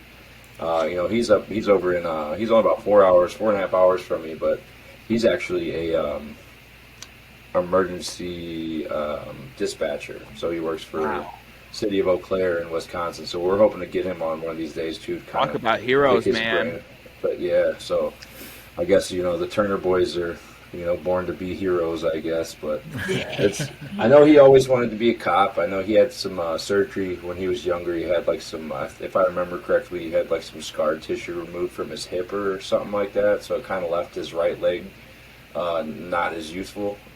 So he couldn't pass some of the physical things to be a cop when he was younger. Tried to be a EMT. So I mean, like ultimately he didn't quit, and now he's a emergency dispatcher. And I mean, I know I've told him this, but I want to take this moment to just tell you, man, like, hey, dude, I'm fucking proud of you, and I'm sure there's a lot of people that appreciate what you're doing.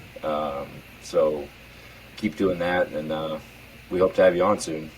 So there's that. And yeah, so I mean, it's just truly amazing when people, you know, go into the darkness to kind of bring people back, you know, and there's something about that it's like you said, it's like heroic shit, you know. Dude, damn, man, your brother is such a superstar, man. One of my favorite parents as a child. She was never around for the parent-teacher time because. In the co-op because she was in emergency dispatcher as well. Julie Shend is her name, and I remember because she is one of my heroes. So, dude, your brother just got added to my. I got to write her name down or somewhere. I want to make a list Scott, like on my wall at my house in my bar. All the heroes in the world to me. Wow. Dispatchers are a different. They're a different breed, dude. I mean, and your parents were, right? Yeah, because like both my parents were. I grew up in a very strict law enforcement household. But I can tell by the way you shave everything on your face. It's really close cut. Yeah, he still can't let it go. He looks like a cop. For sure. Well, like, but my looks mom. like Ramathorn. But my mom is a well, they both still work for the sheriff's office. My mom used to be a dispatcher for the longest time. And I never understood it until I grew up and like I actually applied, and I was one step away from accepting that job before I got this other dream opportunity to work with veterans for a living. But it was when I realized what she did, and it just kind of took me back, and I was like you know, she used to send my dad out on calls. Like, how fucking scary is that? Like, to know where you to know, yeah, to know, like, and because they would work, there'd be sometimes they work the same shift. So my mom would be sitting there, and she called, you know, I think his call sign back then was Charlie 32 or something. Like, she called Charlie 32 to go, you know, and investigate this, you know, this shooting that happened on the south side or whatever. And it's like, and that's and it's like, yeah, dispatchers. I don't know if I could do that. Like, if I don't know if I could send my wife into danger. Your mom is a superstar, man. That's huge. Yeah, that's huge. Yeah, and then it's stressful. Dude, I mean, she got two. I mean, I think she suffered. I know for sure at least one heart attack because of that job. It's so stressful. So like your brother, like yeah, I feel for that dude. Yeah, hopefully we can get him on and build this podcast up to where we can just make this his job. He'll be our civilian outreach program. You know, he can talk on that aspect. Yeah, get him out of that shit. Hey, speaking of podcasts, real quick. Yes, Eddie. Why? Like, what was that? What was the light switch for you to be like, let me do a podcast? Oh my goodness, this is going to be super, super interesting and weird at the same time. So yeah, I find myself having great, deep, in-depth conversations with random people, and they seem to be able to tell me the most worst part about their life, and we seem to have a conversation where they feel good at it by the end. And this is happening regularly throughout my life. As I grew up, talking to people on watch in the military, I don't know, man. Something just hit me. Like, why don't I start recording some of these conversations? Maybe talk about things that people don't talk about. I saw a very big gap in the world. I would like to say that my podcast is unique, and why? Because it's similar to what you guys do, but different at the same time. Oh yes. One, I don't have video, so I can wear a Slytherin onesie and not have people see my face either, because I've been looking rough lately. But another part of it adds to the comedic effect whenever I can go what and just look at the camera all off. But if you didn't notice, like if I'm looking up here, it's because I'm looking in your face. I have to tell people that, like I'm paying attention. My camera's just down here. Yeah. I find myself watching myself to make sure I don't do anything stupid when I have a face. I wish I was able to block my face when I do videos. I really just blur it out. Yeah. Well, I was taught that as I grew up, I was told that vanity is a curse, and so avoid it. So I always get nervous seeing my face on a screen anywhere or seeing my name somewhere. The last thing I ever wanted to do, honestly, was attach my name to my podcast. Jesus Christ. But there was somebody else who came up with the name Off the Deep End, and I was pissed. So I said, okay, well, this is Eddie Lowrey, Off the Deep End, motherfucker. Yeah. And maybe one Mike day I'll... Lowrey. I know, man. Maybe one day I'll just buy him out. I was really thinking about it. My buddy told me last week, he told me a month ago, just buy him out, dude, on the Nikki Free podcast, my pod brother over here. And he was like, yeah, just buy him out, man. I'm like, you know what? Fuck him. I'm going to try to buy it out. But then I just let it go. But then I let it go. For you off the deep end. Well, it just doesn't need to be my thing, because there's a lot of different ways because I talk about shit that's very unique.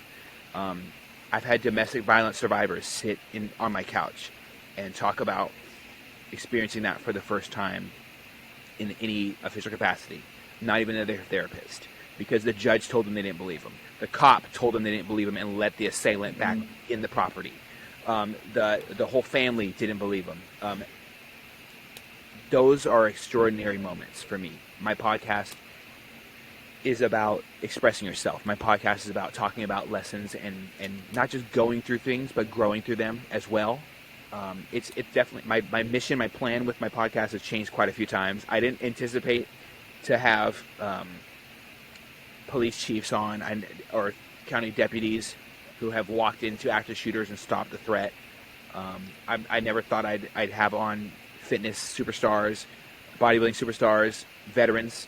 I have a long list of people coming up with Navy SEALs and different companies, and I never thought I would be at where it is now. But when I started, I thought that why don't I just have a conversation, and if people enjoy and can take something from this, my job is complete. If I can stop one of my friends coming, I'm just gonna be raw, man, and real. If I can stop one fucking friend from committing suicide with one episode ever, my podcast is what I want. And reason is exactly what brought us down here to actually start it too. Just that one. So if we could reach one person, we did our part. And we reached that one person, and then, I think that one person might have reached another person. I mean, it's not, we're not at your level yet, man, but, we're going to be there in no time. Because the goal is true and the goal is honest, and we really just want to, connect. And I said in one of our early promo videos, we believe in the power of talking, but ultimately, like, there's more power in feeling like you've been heard. Yes. Our initial intent was, yes, we want to have a podcast where me and KZ kind of run the show, but ultimately we bring people on to tell their story. So you coming on and telling a story that you haven't even really told on your own podcast, or what you've been doing, since you've been doing it for a while now, right? You said March of last year? Yeah, something like that. So, I mean, a little over a year, and, that's huge for me, man. I started being serious with it, I would say, about just 6 months ago, though, because I used to dabble in it. I didn't know what my vision was. I didn't know my purpose with it was. I didn't have a goal. And goal-oriented conversations are great, but goal-oriented conversations without expectations. I didn't expect, so when I showed up here today, I didn't expect to cry within the first 10 minutes talking about my hero, my stepdad. I didn't expect to hurt. to take moments to breathe so I don't get all choked up talking about my life experiences. And a lot of my life experiences have been shown to me via others, because what happens when something bad happens with us? We try to forget about it. We lock that shit up, throw away the key. My conversations on my platform are devoted to what we're doing right here. Syncing up ideas, sharing our life experiences, lessons from others, how to navigate any situation is the goal. So I do have people on who have been raped in the military. It does happen. I have people on who have been literally had the life beat out of them. I was talking to one today. Like, it was that today I'm a little off as far as my emotions and my energy levels, because it was heartbreaking to hear what Soraya experienced. And I've had on episodes from Marines who left the military and didn't realize how they were dealing with things with alcohol can be harmful if they're experiencing maybe a little bit of post-traumatic stress, or a lot of times PTSD is misdiagnosed. They might be just having a really tough time with people dying. Yeah, like what do they call it? Survivor's guilt. Yes, survivor's huge. guilt. Like, why not me? Type of deal. I know that was. I mean, not even being there, but like being like, why? Like, at the time, I didn't have shit to live. Not to live for, but like I had less to live for than, like, let's just say, Captain Van Camp Bowden. Like I had issues with that. Just like, and I thought, like, I don't know, he wasn't even there. You know what I mean? Like, we weren't even there, but I still felt like, why? Because that dude was such a good dude, an all around just good human being. And like at that time, like I didn't think much of myself. It took me a long time to really start like looking inside and seeing the value that I do have. So I mean, like I felt a long time like it should have, it should have been me, that whole thing. But and I know, like, even that's got to be worse for someone who was like there for someone, or like drugged their buddy off, and who was like an inch away when his buddy took one through the chest or something like that. And I mean, everybody goes through griefs differently, and I mean, it's just one of those things, man. Like, survivor's guilt's huge. I know, even just in the small dose I've had of it, it's enough to take you drinking. I think it took me a while after, just like any bald dude with the mustache I saw, I thought it was him. Oh shit, me too. All the time, bro, all the time. And I'd be like, oh. And so he was actually, for Eddie, you don't know, he was our company commander, and then he went off to a different troop and was killed in indirect fire. They basically landed in their base where their XO was basically point of contact for the first round. The commander, him, and also our old first sergeant were their troop at that time, and Captain Van Camp made the flight to where we were at, or made the evac to where we were at, and then was medevaced to Germany from Delta, and I believe passed away on the flight to Germany. But First Sergeant Field did make it. I guess his ear was like hanging off of his head, and he was like, in true OG NCO fashion, was like, make sure every one of my fucking dudes is on this bird before we get out of here. Totally ignoring his own health and safety in that, heroic aspect, like like a true life fucking hero. Like if there was a movie about our deployment, it would have him in it doing that shit. Like that T-wall fell on the damn TOC, there's command post, and those things are not light. Damn. So, you know what haunts me forever about that day is and I won't say his name out loud just because just out of respect for our battle buddy there, because I think he's still going through it, but they called for all the whenever mass like Kazavat comes in, they call for blood types, and of course I was in the blood type. I was super pissed, and I was like, fuck, I want to go help. And then so I was standing outside, and then one of the guys from our sister platoons, I think he might have been, he was in blue platoon, I'll say that much, but he might have been 20 years old. But I remember he came walking up from the TOC after giving blood, and he was fucking pale as fuck, dude, because I think I was like, was like, you all right, dude? He's like, yeah, I saw Heavy Six, and he was just pale as shit. I'll never fucking forget his face, man. I'll never forget the way like that haunts me to this day. Losing band camp is something like I struggled with for a long time. And I told you, Kyle, like when I went to Africa, Eddie, when I went to Africa, like that was I finally like let go of that pain. It's so cheesy. It's a little cheesy because we had an off day during Djibouti. We were deployed there, and we went to go swim with whale sharks. And I had my turn already came and passed to go swim with whale sharks. So we were snorkeling, and like where I was swimming in the ocean, I looked out, it was like crystal clear water, and like I was like this, and I could see Captain Van Cape's name on my bracelet, and something just like hit me, dude. I was just like, I think I'm ready to let this go. And I just like I took my bracelet off, and I watched it.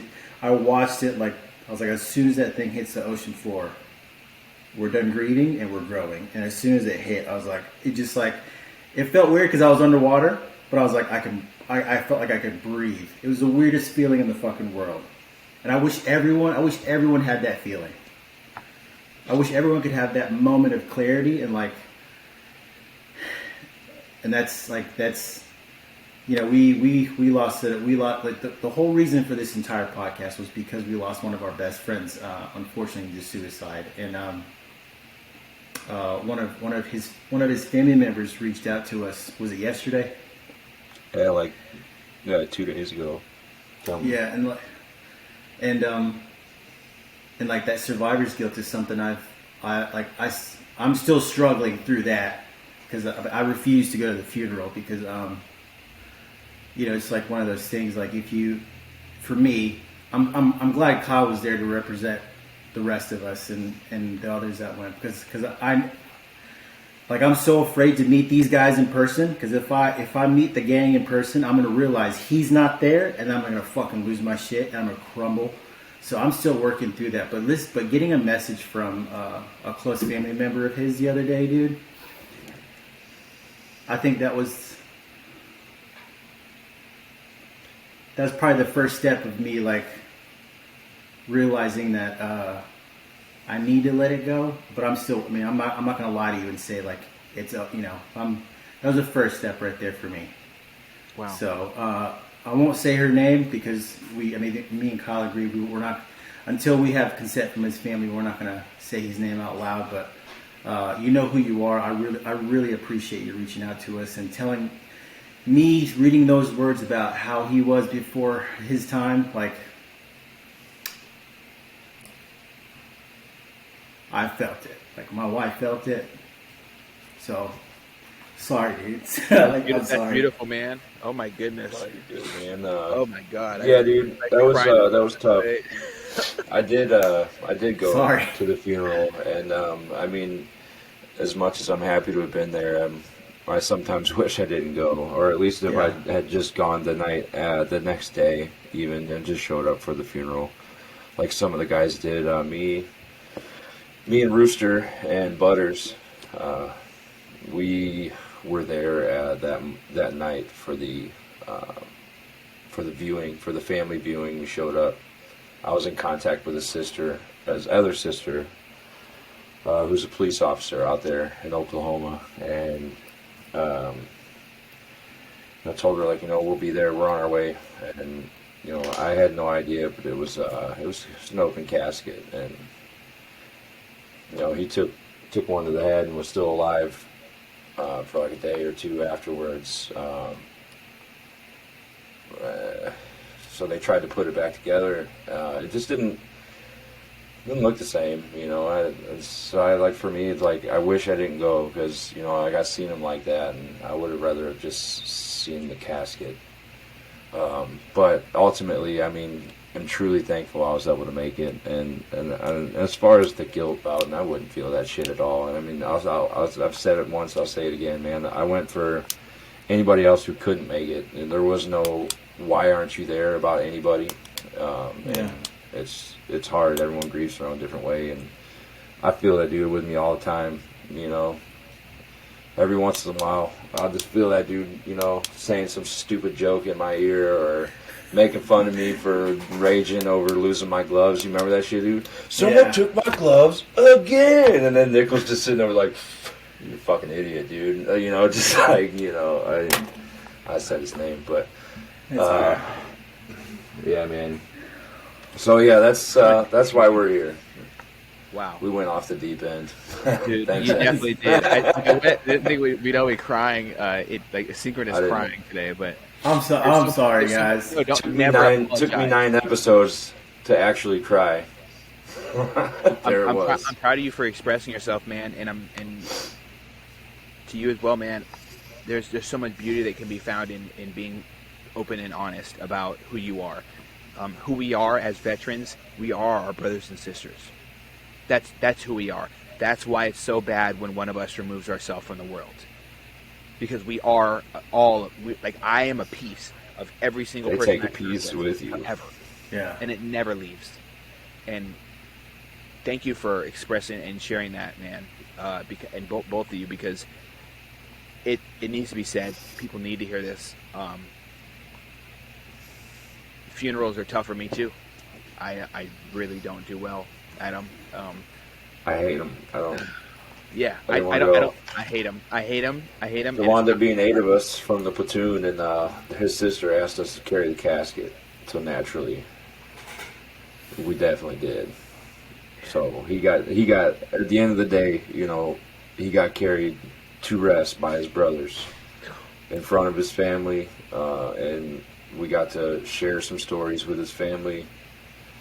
We got to meet his son, meet his daughter, who just had a kid. I mean, Our sons have the same birthday, dude. Like, that dude's connected to me for fucking life, man. Like, and you know, and on a like, it doesn't surprise me that you went, because like Eddie, like this is. I mean, I'm pretty sure you already know Kyle's a fucking awesome. Like, Kyle's an awesome fucking dude. But this is like a testament to who Kyle Turner is. And like my brothers are. Like, when I got married, I didn't tell I thought I did, but apparently I didn't tell a soul, or I told one person that I was getting married on July 1st, 2010. And because me and my wife were supposed to go renew our license, and right across the street was the court annex office, and we were just like, hey, fuck it, let's just go get married today. Let's not wait till after deployment. And so we just went. I think I texted one person. Dude, Kyle brought the entire platoon within an hour. And I was like, what the fuck y'all doing here? Like, there's like 8 or 9 of us at least. Yeah. So it's You just fucking think you're doing this without us, dude? No. So it doesn't it doesn't surprise me that you showed up. It would have surprised me if you didn't show up. So like, it's a It's testament like to Eddie who said you are. earlier. It's the gift of time, and you know, I said it in a podcast, in an episode earlier. I say the same thing. I say it a little differently. Is you give the presence of your presence, and I think, you know, that's like the most beautiful thing you can do for someone. I'm not gonna buy you no fancy gifts for your birthday. I'm just not. I've never been like that. I never had money. I'm never a gift giver. What I can do is give you the one thing in this world I can't get back.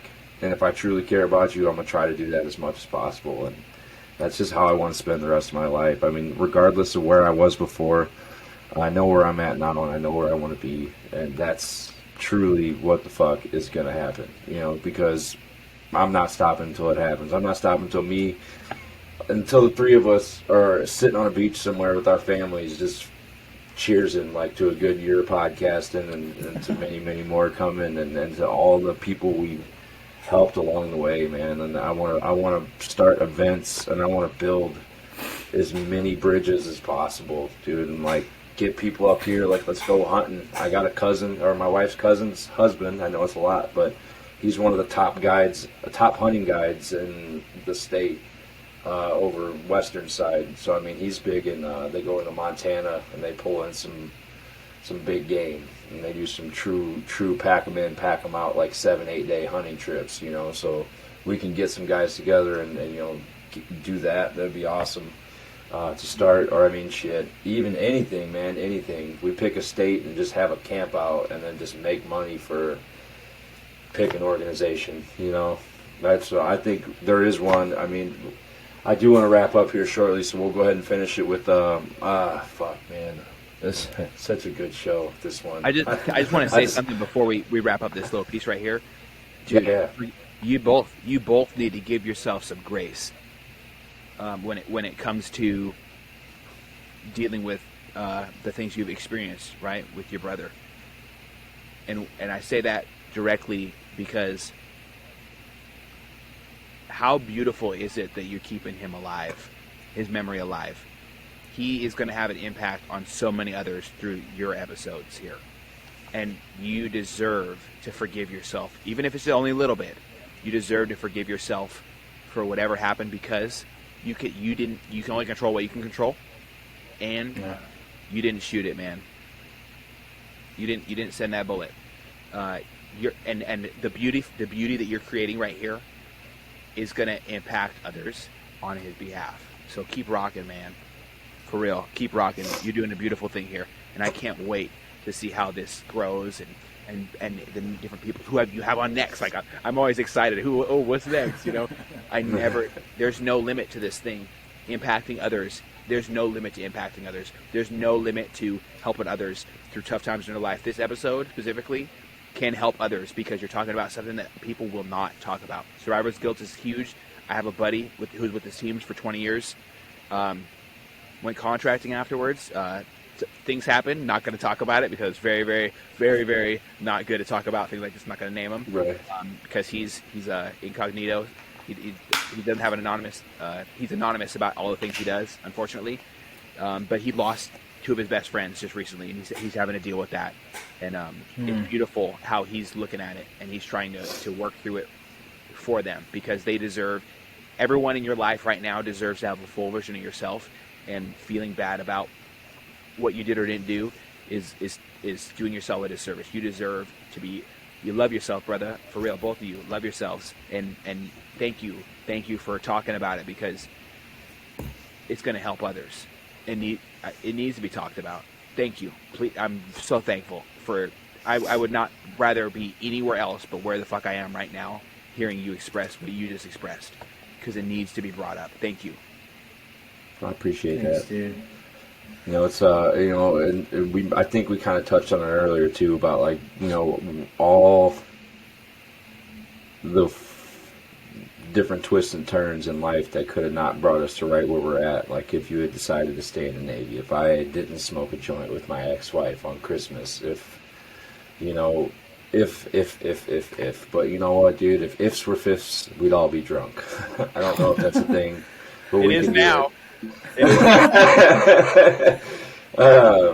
But you know, dude, it's like the farmer I mentioned, the farmer and his son in the episode prior, you know, that Shia LaBeouf mentioned, and Yes. the Real Ones podcast. You know, it's just Yes.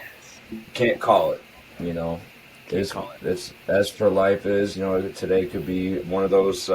I'm not even gonna say bad days anymore ever again, dude. I wrote it down. Character building days. Oh, I wrote it down too, dude. That is bad day equals Send you the character video where I building got that days. from. I'll send you the video. It was Les Brown, Absolutely. way smarter man than I will ever be. Said, "Don't say you're having a bad day. Say you're having a character building day." And I'll send you the video, because if you watch this video, it's gonna cause some serious emotions in you. And there's one thing I left out that got me through feeling like I was going to commit suicide, man. Like I was there, knife in hand, didn't want anything else. This is my life. I went from that to this. I'll never drive an aircraft carrier again. I'll never do some stupid shit with my friends when I know I shouldn't, because I think I'm invincible because I'm 21 and dumb. Motivational videos have played a critical role in my fit time in the gym. If I'm in the gym, I don't listen to music. I listen to motivational videos. One's directed towards fitness with powerful messages behind them. So Machiavelli Motivation, if you're in the gym, listen to Machiavelli Motivation or Nick Vision Motivation or something, or Motivation University or Motiversity or whatever the fuck. Do some. There's a lot of different types of fitness. Physical fitness, right? How do you exercise? Do you stretch? How often do you have sex? You know, all these things, they play a critical role in your life. There's emotional fitness. Do you cry? Are you comfortable crying? Do you cry in front of others? Does that make you feel uncomfortable? Why do you feel uncomfortable? Are you insecure about who you are? Love yourself. And that's where it comes to the mental health portion, right? Mental fitness. How do I think throughout the day? Am I always down?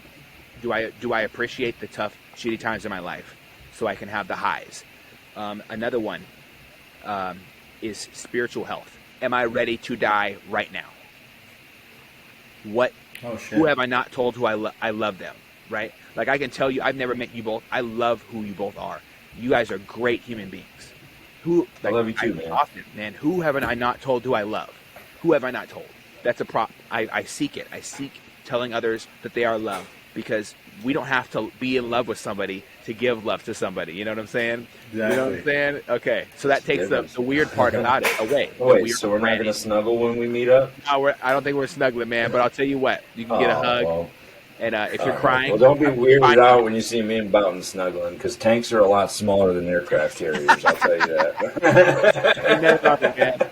And the last one is of fitness, the one that doesn't get talked about on any of these channels. Violence fitness. Are you comfortable being good at violence? Are you scared of violence? Does violence scare you? Why?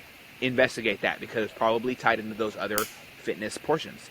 I'd rather be a warrior in a garden than a gardener in a war, ever. So every day you will see me do something violent related. I will be practicing with my guns. I will be practicing speed, surprise, violence, action, CQB, clearing houses. I didn't learn this shit from the Navy. I learned it because I sought out learning from people like Sheepdog Response, police activity, so I can watch what bad shootings look like the cops do regularly, and good shootings, and how not to get them confused. Learning when not to shoot with active self-protection with John. John's a great guy. Spending time investing in jiu-jitsu with, practicing not using guns as a tool all the time, because you'd have to be a cowardice individual to only use a death-dealing weapon in every altercation. So that is another form of fitness as well. And so those things have been a critical role of me transitioning out and into my veteran outreach and the work that I do with others to help others know that they're not alone. They don't need to commit suicide to feel better. You might feel worse. I had a friend, Tony Dayton, had him on my episode. You all should have him on yours. He shot himself when he was in a war zone. He shot himself with an M16, suicide attempt. The second he did it, he didn't want to do it anymore. He's still here today, and he's sharing his message of positivity, of life after service, that when you pull off the uniform, you don't have to be over. And that is a huge role of what Merging Veterans and Players does over here. So Nate Boyer put together a movie about his experience creating this thing. So he said, what do we have in common with athletes? People who take off their military uniform. What do they have in common? Every time your uniform comes off or your jersey comes off, who the fuck are you without it? That's a serious question. A lot of people don't know. What if you get injured? What if you're Lofa Tutupu and you tear your shoulder playing for the Seahawks? Who are you afterwards? I can bring up a bunch of names. I don't want anyone to feel targeted, but it's essential to find out who we are after that. So Merging Veterans and Players, MVP, is an organization that I'm a part of over here. I'm one of their members, and as a member, I show up every Thursday that I can. It's a peer-to-peer support group. So in my free time, when I have to have some form of support. We cannot win any firefights alone. We cannot. We don't get medevac alone. We don't run a marathon alone. Somebody's organizing that shit. We don't do anything alone. We don't even do the dishes alone. Somebody's controlling our water that comes into the house.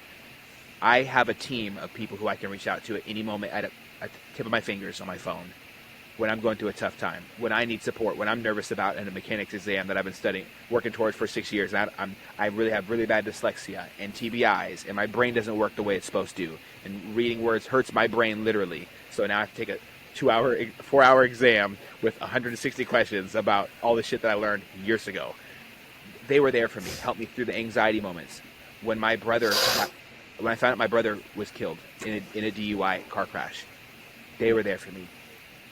When I was dealing with struggles with who I am in my relationship, I'm a bad person because I'm feeling pain and I'm not dealing with it properly. I want to commit suicide. They were there for me, just like my wife was there for me. Veterans do have support out there. Active duty sailors, soldiers, Marines, whatever they call the people in the Air Force and those coasties. We have people out here that care about us, and all that's stopping us is reaching out to these resources. So I do encourage anybody who needs help, resources, to reach out to the people who run this podcast or myself. Let's get you connected with resources and create an environment for you. Please do. Don't feel alone. You're never alone. Never.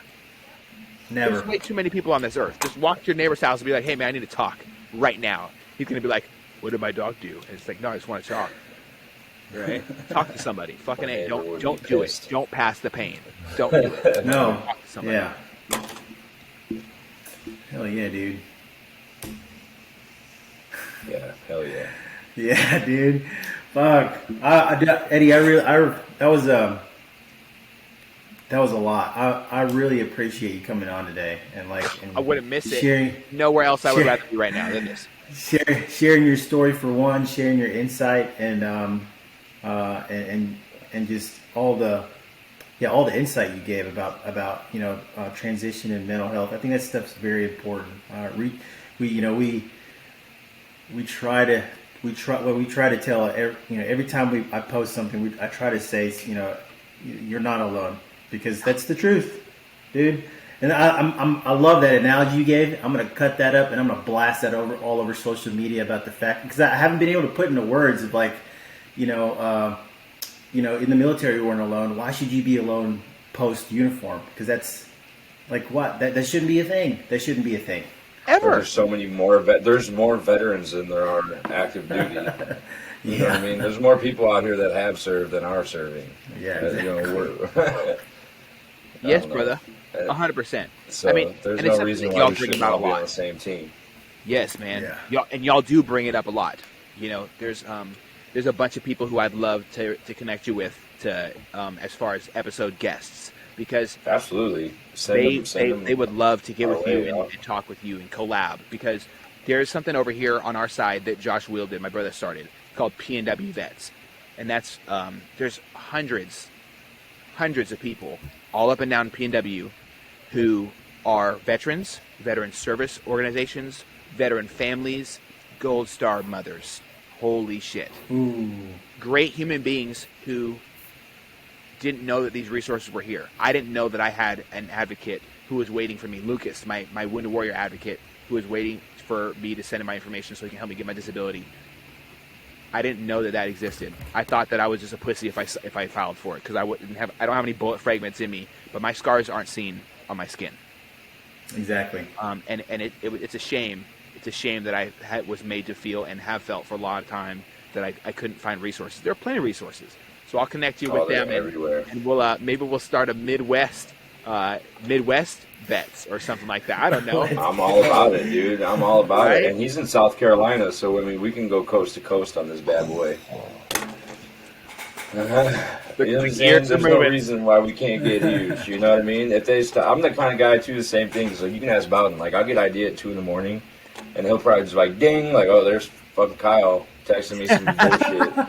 But then it's usually a good idea, or like the last one, and which I wanted to kind of close off on earlier. And so we do have a shirt sale going on right now. We had talked, I know you had talked about nonprofits and stuff like that, and we just hadn't really decided where we wanted to go with the profits with the shirts. So Captain Van Camp, our commander, there is actually I reached out today, I haven't heard anything back. But I'm hoping to maybe cut this up and send it to him also. But there is it's called Remembering David Van Camp, or yeah, that's it, right? Yeah. And I saw it today as I was scrolling through. They sponsored a bench at a park where he's from and stuff like that. And there's a flag at a baseball field. It's a whole park, but it stuck out to me today. It's there it is. I found it. So we're going to be all proceeds, 100% of everything we profit off the shirts are going to be going to that foundation. And it feels great to actually have a reason to buy some shirts for me, because I was just buying them because I want them. But now I'm man, I actually have a reason to buy them, because it's for something. It's for a cause. It's not just us selling shirts, it's us, helping, kids in his neighborhood learning how to play baseball or something. I just don't know anything around here to do it, and that just seemed like the one. So we're gonna raise some money for that. Hopefully, shirt pre-sale going on until April 26th. Facebook has the deets. We got the sheets, the shirts. You know what I mean. But anyways, man, this was an absolute blast. We pretty much doubled our normal episode time, but you know what? I don't care. There's only about Spotify says there's only about 3 people listening to per episode right now, anyway. So I think that's a lie. I think there's got to be way more. 24 hours. Well, hell yeah, man! Like again, man, we truly appreciate you, coming in and hanging out with us, little guys, the little podcasts, and helping us get there, man, and helping us share the message, man, and hopefully, we can all become one big happy podcast family, like you said, dude. Like spread this thing out and like really, really, really, and really do what we can to help inspire change in people's lives, man. So with that being said, I would like to thank everybody for listening. If you made it this far, I think name game was Yao Ming last, so that'd be an M to you. Have you ever played the name game? You're familiar with the rules? No. So I said Yao Ming about, and you gotta go. So you the first name, or the first letter of the first name has to start with the first letter of the last name that he says, and it's a sports figure. So I started with Christy Yamaguchi, right? And then Yao Ming was the next one. So it's M to Bowden. And sports figures, right? Sports figures, only sports figures, real life human beings. Oh, Michael Any Jordan. era, Michael Jordan. J to U, and then we're calling it a night. So yeah, any sports figure starts with a J. First name J. Jarrell Benton, he's a professional bodybuilder out of our PNW. Oh, nailed it. Nailed the name drop too. So that's, in case you were wondering, for next week that would be a B, and we're gonna keep this thing going. You guys failed me in the chat last time, so that's a B to you.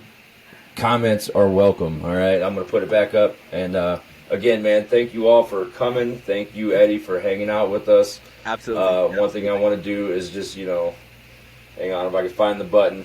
Find the button. This is for everybody. Just for man. We love you guys.